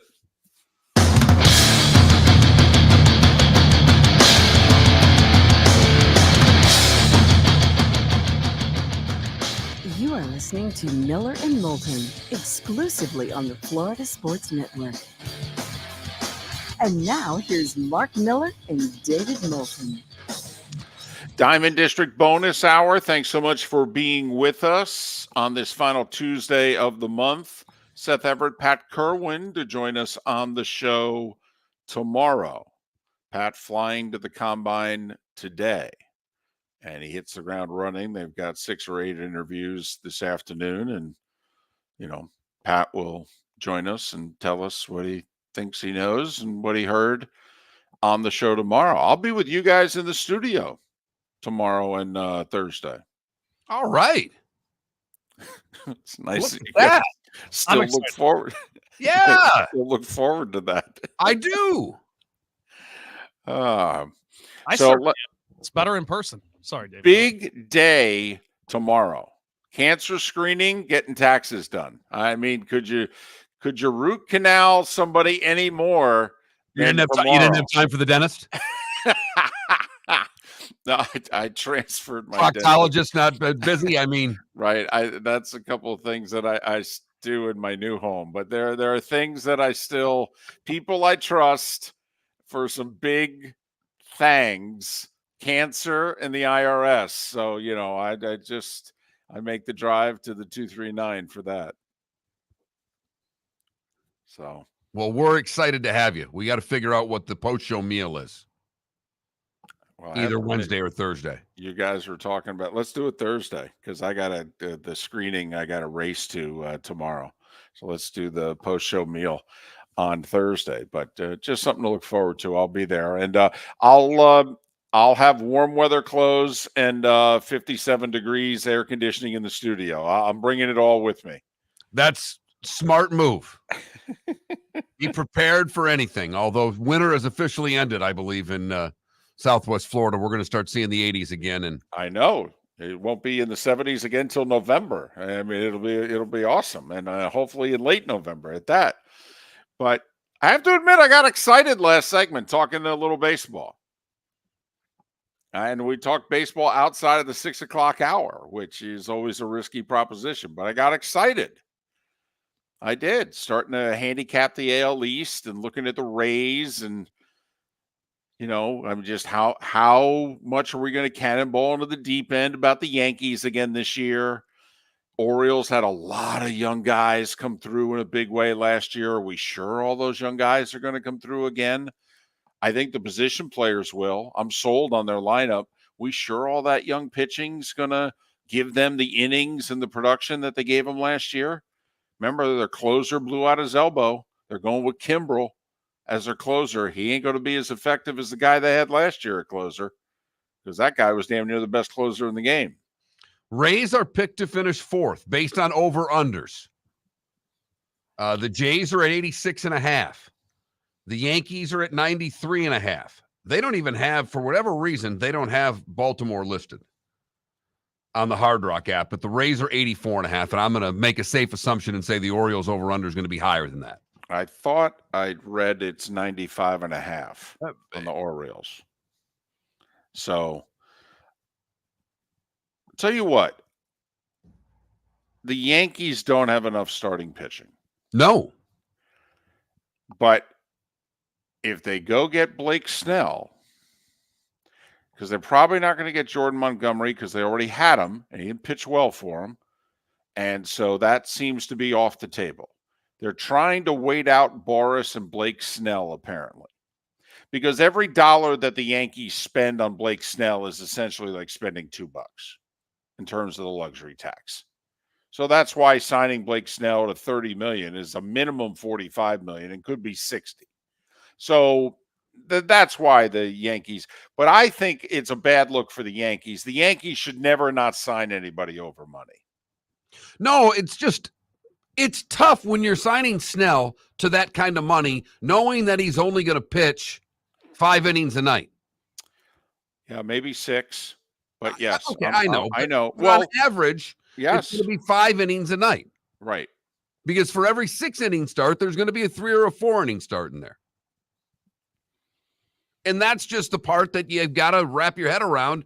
And I'm with you, David. I think that the Yankees have to do it, but it is a tough proposition, even when you have unlimited money, to spend it on a guy that you know on his best day gets you to the 6th inning. I trust Aaron Boone to keep him in the game in the 6th when he's got a 2-hitter going. Depends what the book says, David. Depends what the book says. No, I understand. Yes. Okay. I figured I got the reference, but And listen, I mean, Kevin Cash is so much a better manager than Aaron Boone, but taking Blake Snell out, he'd given up 2 base runners against the Dodgers in 5 1/3, and you're taking him out of the game. It's just. David, are your Mets a 500 team this year? Their number is 82.5. Yeah, I think so. I like it, David. Tell you what, they are really rolling the dice on their pitching. That is a bad position to be in. Really rolling the dice with their pitching. They had a lot of guys who had bad years last year, and they're counting on them to have better years this year. But I'll say this. I really don't like the Marlins offseason. I think this was a huge mistake. I hope I'm proven wrong. They made the playoffs last year. I didn't like them forcing Kim Ang out, number one. She took the Marlins to the playoffs, for goodness sakes. Really? She couldn't get a contract extension? You're bringing in somebody over her after what she did? You only let her run the show for a little over a year. She was taking orders from Jeter before that. The minute you gave her the keys to the car, she, got, if this was an F1 analogy, she got you on the podium, for goodness sake. What the heck? I was going to say she wasn't ripping it up in the left lane, but she was pretty steady. Yeah. I mean, qualified sixth, finished third. I mean, what the heck? But her trades worked out. They don't keep Soler. They don't add to the lineup. They choose Tim Anderson over Ahmed Rosario. Rosario, $1.5 million. Anderson, $5 million. Yeah, Anderson's ceiling's higher. Did you see Tim Anderson last year? He was horrible. Literally horrible. One of the 5 worst position players in the sport last year. It's a huge roll of the dice. If you get Tim Anderson from 2021 with the White Sox, you hit gold. But if you get last year's Tim Anderson, he'll be out of baseball by Memorial Day. And it's not like the lineup's got a lot of oomph to protect guys and make guys better. I mean, that's the other side. Sometimes you bring guys in and you've got a way to protect them in your lineup that you think you can do better. That lineup can't protect anybody. It doesn't hit. Plus, last year was a bit of a magic carpet ride year. They won all those one-run games. Yep. Now, granted, they had lost all those one-run games the year before. So in this year, if they middle out and play around 500 baseball in one-run games, we'll subtract that from their 84 wins. Now you're talking about a 73 to 75 win team, and they're not as good offensively as they were last year.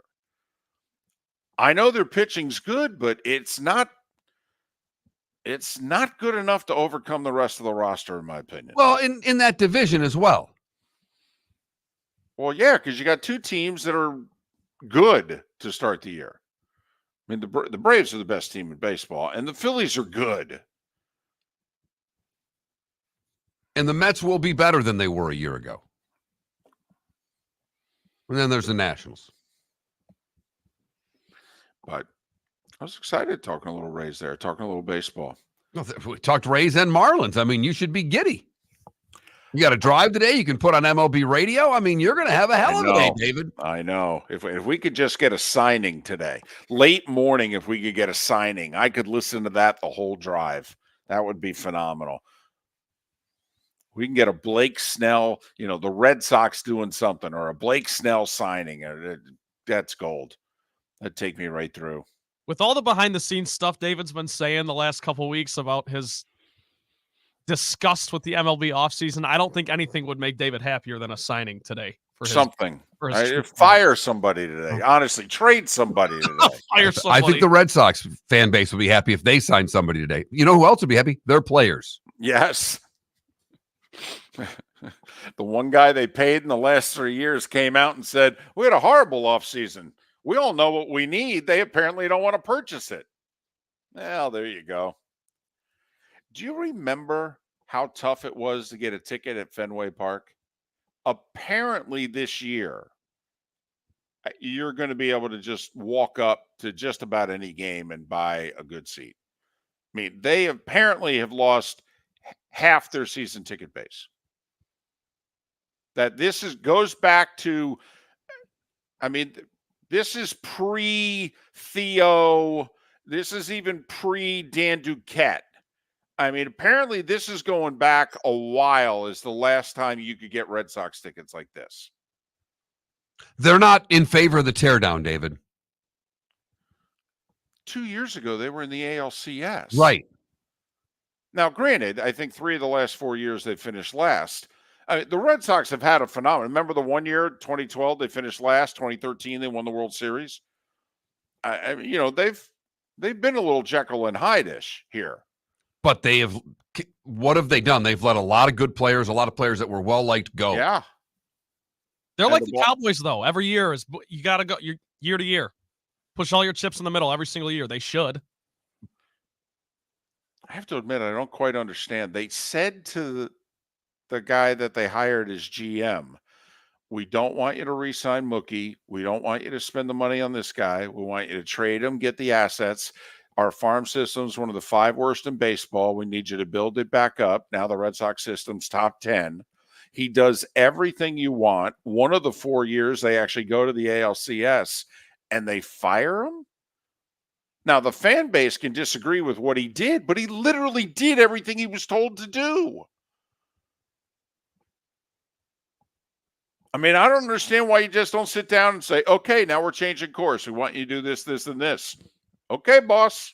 But they're not doing that. They fired him and they seem to be keeping on without signing players. And now their fan base is upset. Who cares? Their players are upset over what they're signing. That seems to be a bigger issue to me. You don't have how many teams do you have come out before the season starts and says, well, this roster sucks. And the front office knew what to do, but just refused to do it. And if they signed a Jordan Montgomery, which people are hinting at, they're still a last place team. That's the other thing. They've let so much get away that until the farm system makes its way to Fenway, they're still a 5th place team. Miller and Moulton. By the way, our poll question, how many spring training games are you going to this year? Vote. Mark Miller for Molly Maid. Why Molly Maid, you ask? Trust. Moulton was a customer for 15 years. Affordability.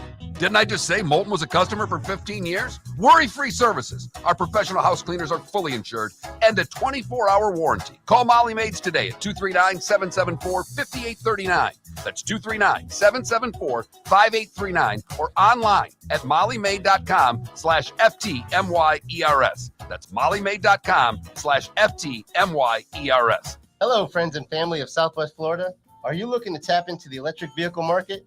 Well, look no further because we here at Southwest Florida Golf Carts have just what you need. E-bikes, golf carts, LSVs, scooters, and more.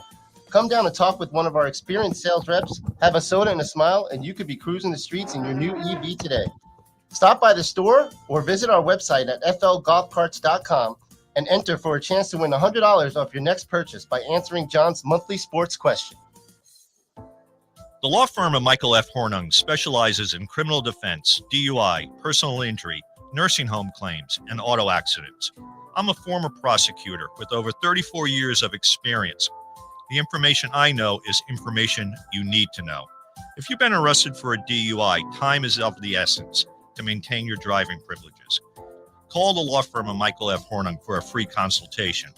At the law firm of Michael F. Hornung, we are committed to excellence in your representation. Being a local attorney with local knowledge is clutch to the success of your case. For over 30 years, we have successfully represented the citizens of Southwest Florida. For a free consultation, call 239-437-0095.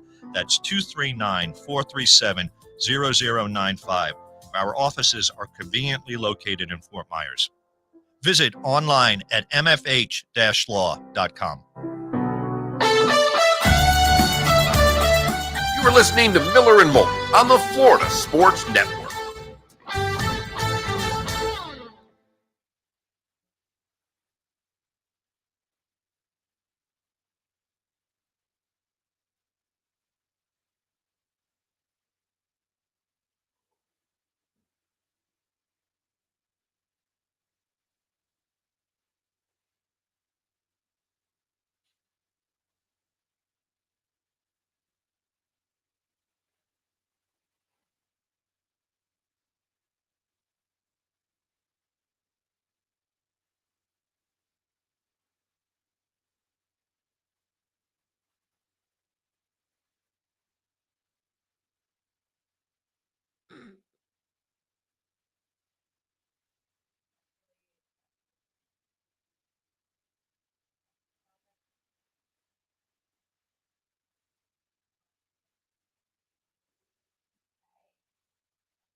A lot of happy people in the hallway. Mm-hmm.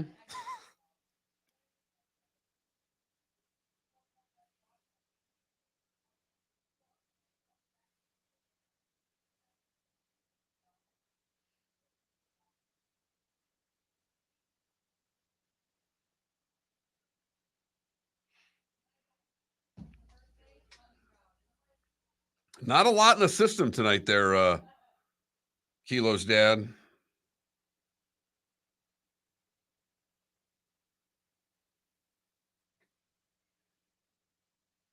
I have a suggestion when we get there.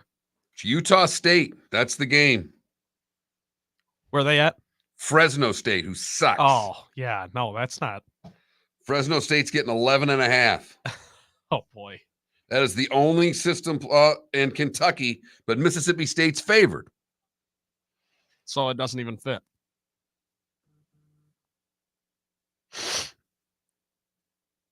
Dang it. I will say, though, when conference tournaments start, we'll have a lot of... Well, there'll be neutral sites in a lot of them, though. Yeah, that's true. So we'll have to maybe alter... We'll have to come up with a new set of rules.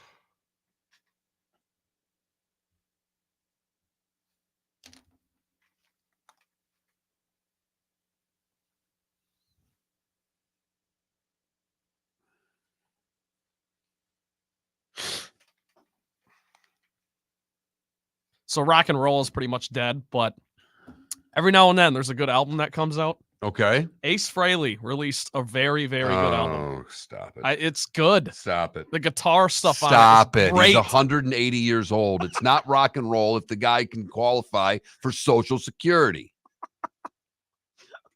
I thought you were going to talk about Kings of Leon's new song or something that's relevant. Oh. Ace Frehley. They kicked him out of Kiss. Ace. I love Ace. He was my favorite makeup guy. I was Ace Frehley in the 4th or 5th grade for Halloween. Yeah.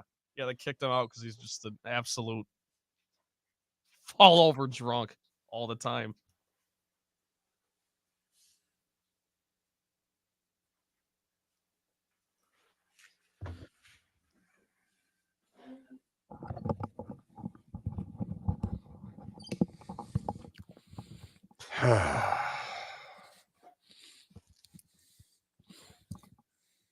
How much time do we have? 15 seconds. Okay.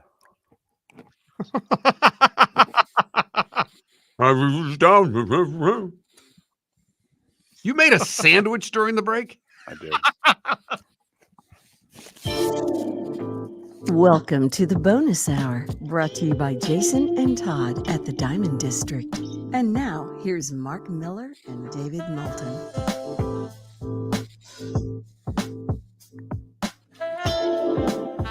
Had a baseball fan text me during the commercial break and say, Red Sox have had a banner off season. Apparently, one of their beat writers yesterday said that the biggest acquisition so far for the Red Sox this offseason was Heinz ketchup. Is the new ketchup at Fenway. It's the biggest move of the offseason so far for the Red Sox as a condiment. So, not that they're getting bad press or anything. It has been an awful offseason for the Red Sox. We just documented they have players now going public with their lack of acquisitions during the offseason. Hey, a couple of things here. First off, is there a running back you'd pay? We got Barkley, Josh Jacobs, Derrick Henry, Austin Eckler, Tony Pollard, DeAndre Swift.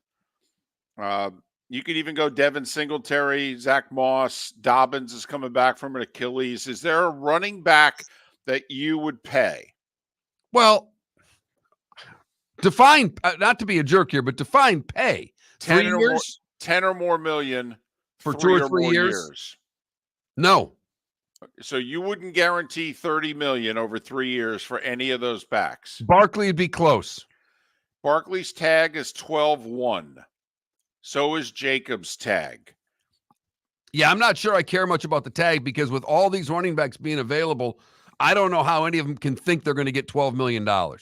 My bad. Jacobs' tag's 14 and change. But I'm just saying their teams are not tagging them. Right. So if you were representing, Jacobs and Barkley. Barkley would be my first choice. He turns 27. There are rumors that Harbaugh and the Chargers are very interested. And goodness knows, bringing in Greg Knapp and the same people he had in San Francisco. Remember what the Niners did a lot of under Harbaugh? They ran the hell out of the ball. And that's his type of back. Eckler really isn't. Barkley can play more of a power back type role. But I don't think, 3 for 30 and I'm guaranteeing 20 of it. Josh Jacobs is younger than Barkley. Barkley, 26? Will play next year at 27? I mean, isn't Jacobs 24? Played last year at 24? It's going to be 25, I think, this year. Now, coming off a down year, I get it. But how much of that was him and how much of that was the Raiders? Josh Jacobs, for what it's worth, actually just turned 26 this month. Okay, so he's 20. He's going to play this year at 26. You get him 26, 27, 28. 3 for 33. Josh Jacobs. You wouldn't do it? And I'm guaranteeing 2 of it. You're guaranteed $25 million. So right. Guaranteed 2 years. And, if we get rid of you, here, take this with you. I don't think it's necessary. Not with what's out there on the market, David. He just made 10 and change last year, I believe. Or with incentives, I think it was over 11. But think about this. I mean, these guys can't even get, last year, Jacobs, Barkley, and Pollard all got tagged, and they were all miserable, getting tagged for 10 and change. And in Jacobs' case, he got a little more. I mean, we don't even know if they are going to get last year's tag. There's no way they're getting last year's tag. No one's getting Jacobs' tag was 14 million? No, it's 14 this year. Okay, I think he played last year between 11 and 12. I think because he was first team All-Pro, his number was a little higher. Okay, let's just 12. No one's getting 12. What do you think you could sign Derrick Henry for next year? Well, I think Henry, it depends. But I think Henry, no more than 8. And I think it could be 6 with incentives. But I think somebody wants him, Mark, and is going to give him 8 guaranteed right away. And it'll be a place where he knows, I'm going to get 250 carries here, which is only 15 a game, but still. Like Pat's saying Dallas would be a great place. I agree. Would be a great place for him. I agree. You move on from Pollard, okay, and then you have Henry as your A back, okay, and you've got other guys there who can fill in and be your 2 and 3. I agree, and you save money at the position. And I don't think, Pollard the last 2 years has rushed for basically 1,000 yards each year, nothing more than that. Didn't Derrick Henry rush for about 1,000 yards last year? But that's why when you start talking about, 3 for 30, 3 for 33, I can get a Derrick Henry for 6 with incentives to 8. I know you think it's 8. I think you can get him for 6, and maybe he can make 9 there, especially if it's the right team. All Austin Eckler does is score touchdowns and catch the ball. So he's great in short yardage. He has a nose for the end zone, and he's a heck of a receiver out of the backfield. I know they're devaluing the position, but these guys are good players. They're productive players. What are we constantly talking about? Teams need to do what? Run the ball more. Well, you need somebody to do it with, right? They got to be decent, right? Buffalo was finally able to run the football this year with someone not named Josh Allen in the second half of the year. Why? Finally had a running back they trusted. I mean, how about Cook, by the way? He's a free agent. Yeah, last year, it was a mess for him. Ends up with the Jets. Doesn't play. But, what about Cook? If I could pose this to you guys, what would you give Swift? Because his whole thing, his whole career has been injuries. He just played 16 games for the Eagles. He's not going to get more than $4 or $5 million. Yeah, that's what I figured you'd say. But just if you stack the running backs that are up in free agency, where does he rank? Like 8. Yeah, and he's a nice back. I'm talking about the value you could maybe get him for. Okay, do you think he'll get 2 for 12? Okay, 8 of it guaranteed. I do think he would get a 2-year deal, not 3. I think he gets a 1-year deal. I think most of these running backs are going to get 1-year deals. That's what the NFL GMs want to give. Got to remember, these teams just all came into some money here. I understand that, but we're signing more and more 1-year deals every year. If you're an agent, by the way, are you going to pull a Boris here, or are you going to go, Derek, I know you wanted 8. They're offering 6 and a starter's job. With incentives, we can get to 9. I think we should take it. Because if I'm representing the running backs, I'm signing. I'm not waiting this out. David, as quickly as is humanly possible. I like the Swift signing if somebody were to do it. And I agree with Logic Man in our Twitch chat room. The Eagles should keep him. 12th in rushing attempts last year, despite having a career high basically across the board. 1,000 yards plus. He's a dynamic player. When he's healthy. When he's healthy, right. Last year was the only year he was healthy. Correct. So is that he's injury prone, or he just had bad luck? I mean, even if you want to call him injury prone, he's played at least 13 games every year. So it's not like it's a huge problem. It's not like he's having career or season-ending injuries. I think the Giants are making a huge mistake with Barkley. They're a bad team. They don't have a lot of good players. He's one of them. Also, the locker room loves him. He's apparently the hardest working guy on the team. I thought last year they should have signed him to 3 for 36 or what have you. And when you're a bad team and you want to stay in football games, isn't running the football a method to shorten the game and give you a better opportunity when your roster's not good? I'm with you, David, but that's not where the league's going. I just don't know what they're thinking. Really? You devalue the running back position that much? I know these guys didn't draft him or what have you, but seriously? You're not going to get better than Saquon Barkley. You got a $255 million cap. You're going to lose your best player over a couple $1 million bucks? What the heck? Visit Jason and Todd at the Diamond District. Hi, I'm Jason. And I'm Todd with the Diamond District. I believe in complete transparency. If you're shopping for diamonds in Naples, you're paying too much. If you're shopping in the Cape or Fort Myers, you also won't see the selection you deserve to have. If you're online, there's no human connection, and you won't know if your diamond is beautiful or not until it shows up in the mail. Just because it's GIA certified doesn't mean it's brilliant. There's so much more to a diamond than its cut, color, and clarity that makes it beautiful.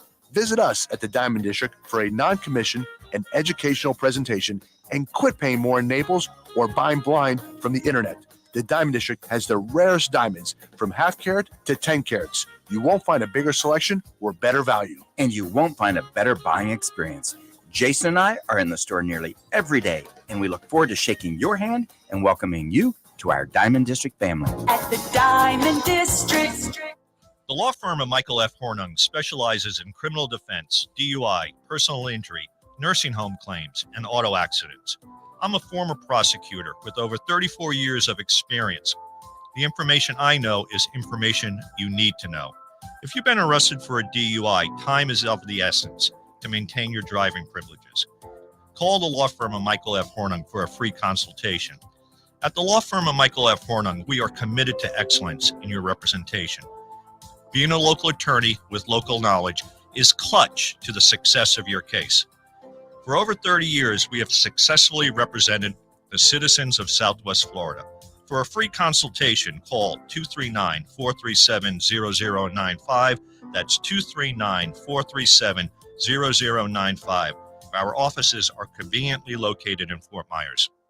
Visit online at mfh-law.com.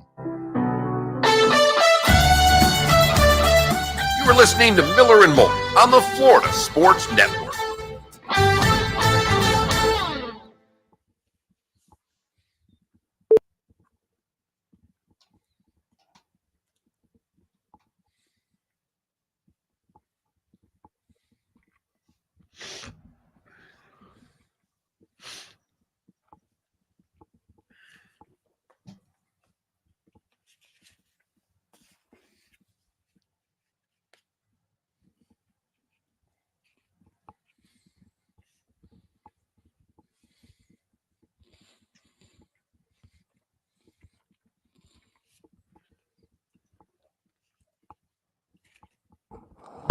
Logic, man. And I was saying it last year. The Giants should have looked Daniel Jones in the face and said, "You think anybody else offering you this? Good luck."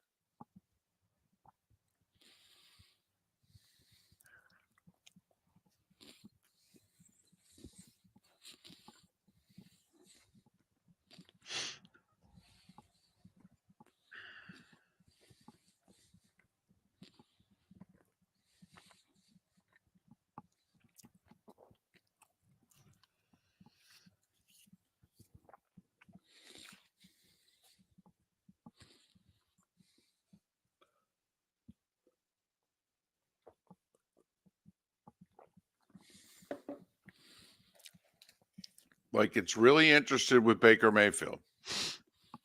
How many teams do you think, say Tampa's in a negotiation with Baker and Baker wants $5 million more than what they're willing to pay?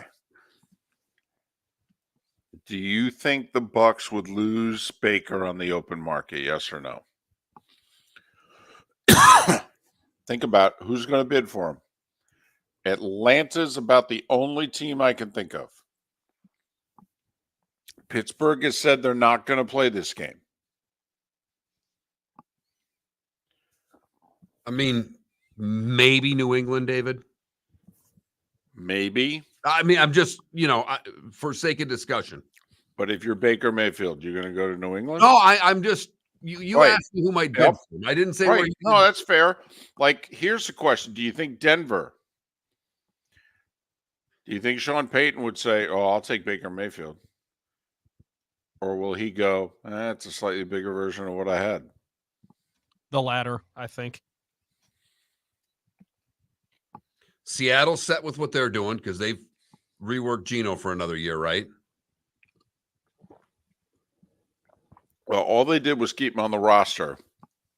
So they assured, I think, $13 million on their cap at the very least is going to him. But I'm just wondering, I mean, if you're the Bucs right here, yeah, you don't want to lose Baker Mayfield. Who are you going to lose him to? Minnesota? He was just going to okay. the Vikings. All right. The Vikings, I feel like, could do something like that. But they wouldn't pay Kirk Cousins. They're going to pay Baker Mayfield? They'd be paying him less. Okay. How much? I don't know. Remember, he's got to get more from Minnesota to leave Tampa. And he's really got to get more because Tampa has no taxes. Right. And he's already won over Tampa. I mean, they like him. He'd have a number. I mean, Jefferson is probably a little bit better than Mike Well, they're Evans, talking but about Jefferson. There's a rumor floated out in Minnesota. They're looking to trade Jefferson. Now, listen, I like their coach a lot. I have no idea what their general manager is doing. None. I think that coach is overcoming. I think this is Tennessee all over again. I think Vrabel covered up a mess of a front office.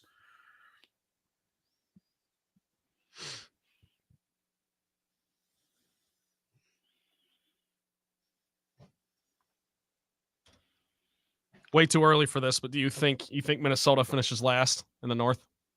No. I got to wait and see what Chicago does.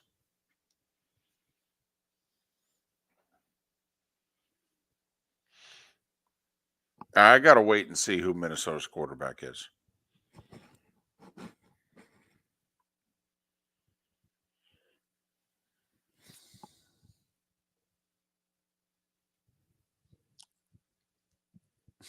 There you go, Logic Man. Good for you. Here we go.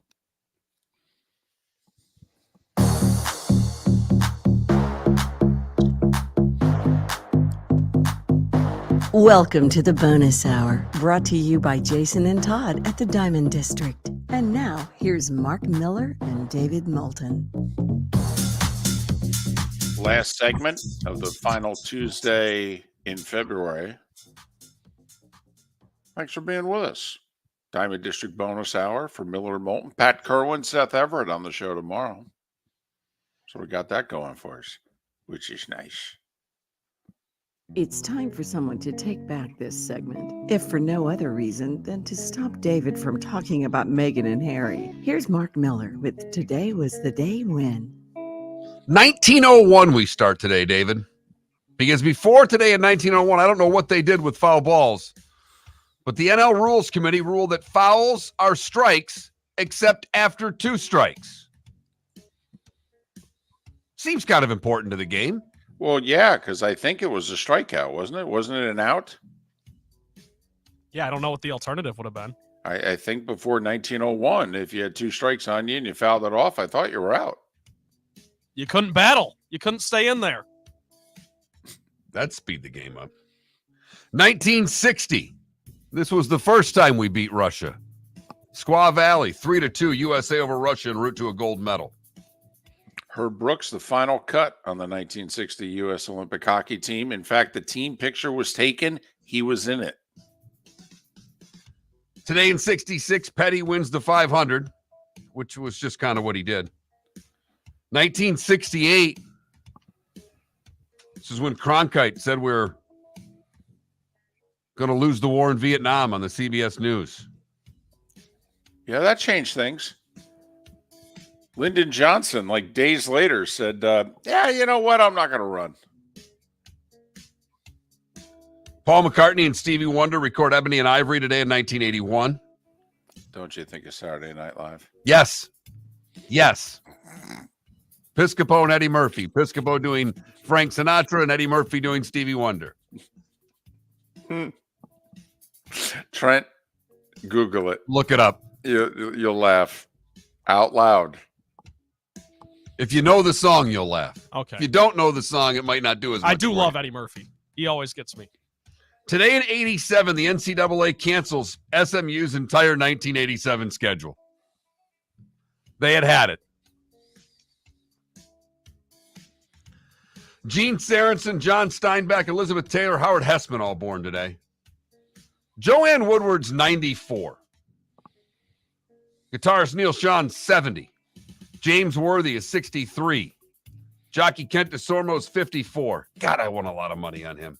Yes, you did. Deuce Staley's 49 and Tony Gonzalez is 48. What did I miss, David?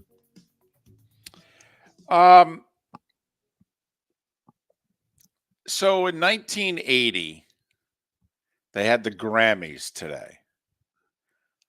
And they had a category, and I don't know exactly when it started. It had to be sometime in the 70s, for best disco recording. So today in 1980 was what turned out to be the last Grammy given away. So you could officially make the case. There are those of us, was it 79, July, Comiskey, the whole in between, Disco Demolition Night and what have you. A lot of people believe that was the death of disco. I do think you could argue officially the death of disco was February 27th, 1980, when I Will Survive wins the last Grammy for best disco recording. Little Gloria Gaynor. Yeah, you're doing it in your head. You can admit it. You're singing it in your head right now. Oh, totally. Those Grammys in 1980, by the way, I just looked it up. Kenny Rogers hosted and won the most awards that night. What a night for Kenny. Yeah, he was a BFD there for a while. He had a good run. You're You know, the host, I and watched you just that. keep accepting Grammys. I watched that Greatest Night in Pop about the making of We Are the World. And, Kenny Rogers and like Huey Lewis. You forgot what a big deal in the 80s Huey Lewis was. He was a hit-making machine there for about 3-4 years. He was. And not only that, I mean, and the videos, I mean, talk about somebody that MTV really benefited. And he sang the line in the song that was Prince's line. His little cameo in the We Are the World solo was supposed to be Prince. They brought in Huey when Prince didn't show. Sports by Huey Lewis was probably a top 5 album that my dad played for us growing up. Oh, yeah. It was a monster. Always on. A monster. So the controversy today at the Oscars in 35. So apparently Shirley Temple won an Oscar. She was 6. They gave her a miniature Oscar. I guess if you were under the age of 9, they gave you like an Oscar that was half the size. They're going to age out. I mean, they come on, put it on the mantle. No? It's probably a lot cheaper to give the kids the small ones. I mean, it's bad enough she's got to sit at the kids' table and she's an Oscar winner. Could she at least have the Oscar be, full size? By the way, if you win an Oscar, if you're a movie star at 6, do you still sit at the kids' table? No. I mean, you probably get one of the 2 heads of the table, don't you? I would think. It seemed like a big deal. And that's just at home. You've heard folks elsewhere mock Florida is gonna Florida. Well, Mark Miller sees it differently. He calls it the good, the bad, and the ugly. What you got, Mark? Well, for the good, we go to Cadillac, Michigan. Or as my buddy Roy Bennett would say, God's country. Where a Wexford County man stopped at the AmVets Post 110 to pick up some lotto tickets. And the next day, he got a call from the clerk at AmVet saying, check your tickets. We sold a jackpot winner last night. And damned if he wasn't the jackpot winner, scoring himself $4.37 million. He's going to take the lump sum of $3 million, and he's going to use the money for his retirement. Good for him. For the bad, we go to North Fort Myers, where a teen was arrested after he stole $950 from a woman's truck in the Suncoast Community Center. 13-year-old Ryan Cottrell's already got a life of crime. And he doesn't look very happy in his mugshot either.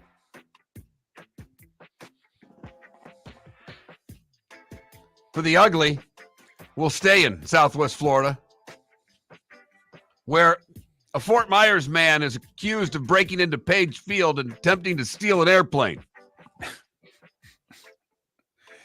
Well, I mean, a canoe's one thing, but a plane's something else. Bruce Pumler broke into the airport overnight. He got into one plane. He was unable to start it. He got into the other. He was able to get the plane to move, but he crashed into a fence. When the Lee County Sheriff's officers arrived at the scene, they saw the aircraft off of the runway. At the crash site, they found a gun and a tactical vest. Okay, so this guy was definitely stoned and watched Top Gun and got this genius idea. That's what happened. He made his way to the Circle K where deputies apprehended him. They searched the gun. It was registered to Plumler as well. And that is the good, the bad, and the ugly on today, February the 27th, 2024. 11 games in the association tonight.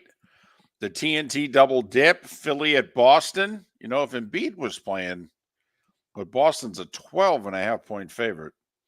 The nightcap is Houston and OKC. Wow. That's a pretty bad nightcap. I don't think Kenny, Shaq, Barkley, and the boys are going to speak well of that. Houston and OKC is their nightcap. The Heat, by the way, playing once again, 6.5-point favorites in Portland. Magic, 9.5-point home favorites against the Nets. And the Knicks, who shouldn't have beaten the Pistons yesterday, got the benefit of one of the 3 worst calls of the year. They're a home dog to the Pelicans. So there you go. Lots of opportunities to wager. Dallas is in Cleveland, by the way, for just a decent game. All right, David. There are 2 games that fit the criteria. One fits it. The other one kind of fits it.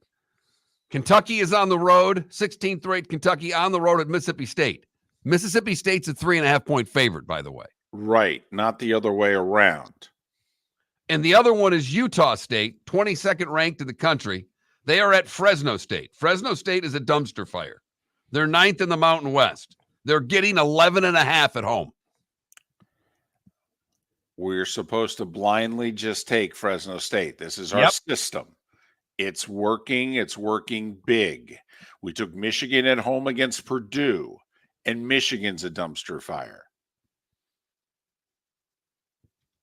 That's true. I think it's a don't think, just throw. So the real question is, are we taking Mississippi State and laying 3.5 at home against Kentucky? On the surface, it looks like our system, but the Bulldogs are favored. They're supposed to be the 3.5-point dog. They're not. Your guys' call. I was lousy yesterday. I'm not allowed to make a pick today. I say we do it. I think we have to. Okay. So we got 2 system plays, or I guess 1.5 system plays. We're taking Correct. them both. Yep. So Fresno State at home getting 11.5. Mississippi State at home laying 3.5. They're both hosting ranked teams. Okay. All right. Fair enough. Our system's been money. So the Panthers are hosting the Sabres. Tampa Bay's in Philly. That's a game that's got playoff ramifications. Flyers clinging to the final guaranteed playoff spot in their division. Got some good games. Vegas is in Toronto. By the way, Caps Wings in Detroit's a big game because the Caps are trying to chase down Tampa and Detroit for a playoff spot. Dallas and Colorado, pretty solid game. Pretty good night of hockey, to be brutally honest with you, David. It really is. Penguins on an absolute must 5-game road trip, and they're injured. 2 of their top 3 scorers aren't playing. They're in Vancouver, who has the best record in the league. This is probably the road trip that determines whether or not the Penguins are buyers or sellers at the deadline. Problem is they've got Getzel on the IR, and that's one of the guys that's been rumored to be traded to a lot of different teams, so he's got to get healthy if they're going to move him. So because he's got years left on the contract, good player that they think they could get a haul for if they were to unload him. But the same token, they told Crosby and Moulton and them they weren't going to trade away their good players. They were going to try to add good players to you guys. And the league's a little torn on Getzel. It's like, well, yeah, he's a good player, but he plays with Crosby. I mean, you know.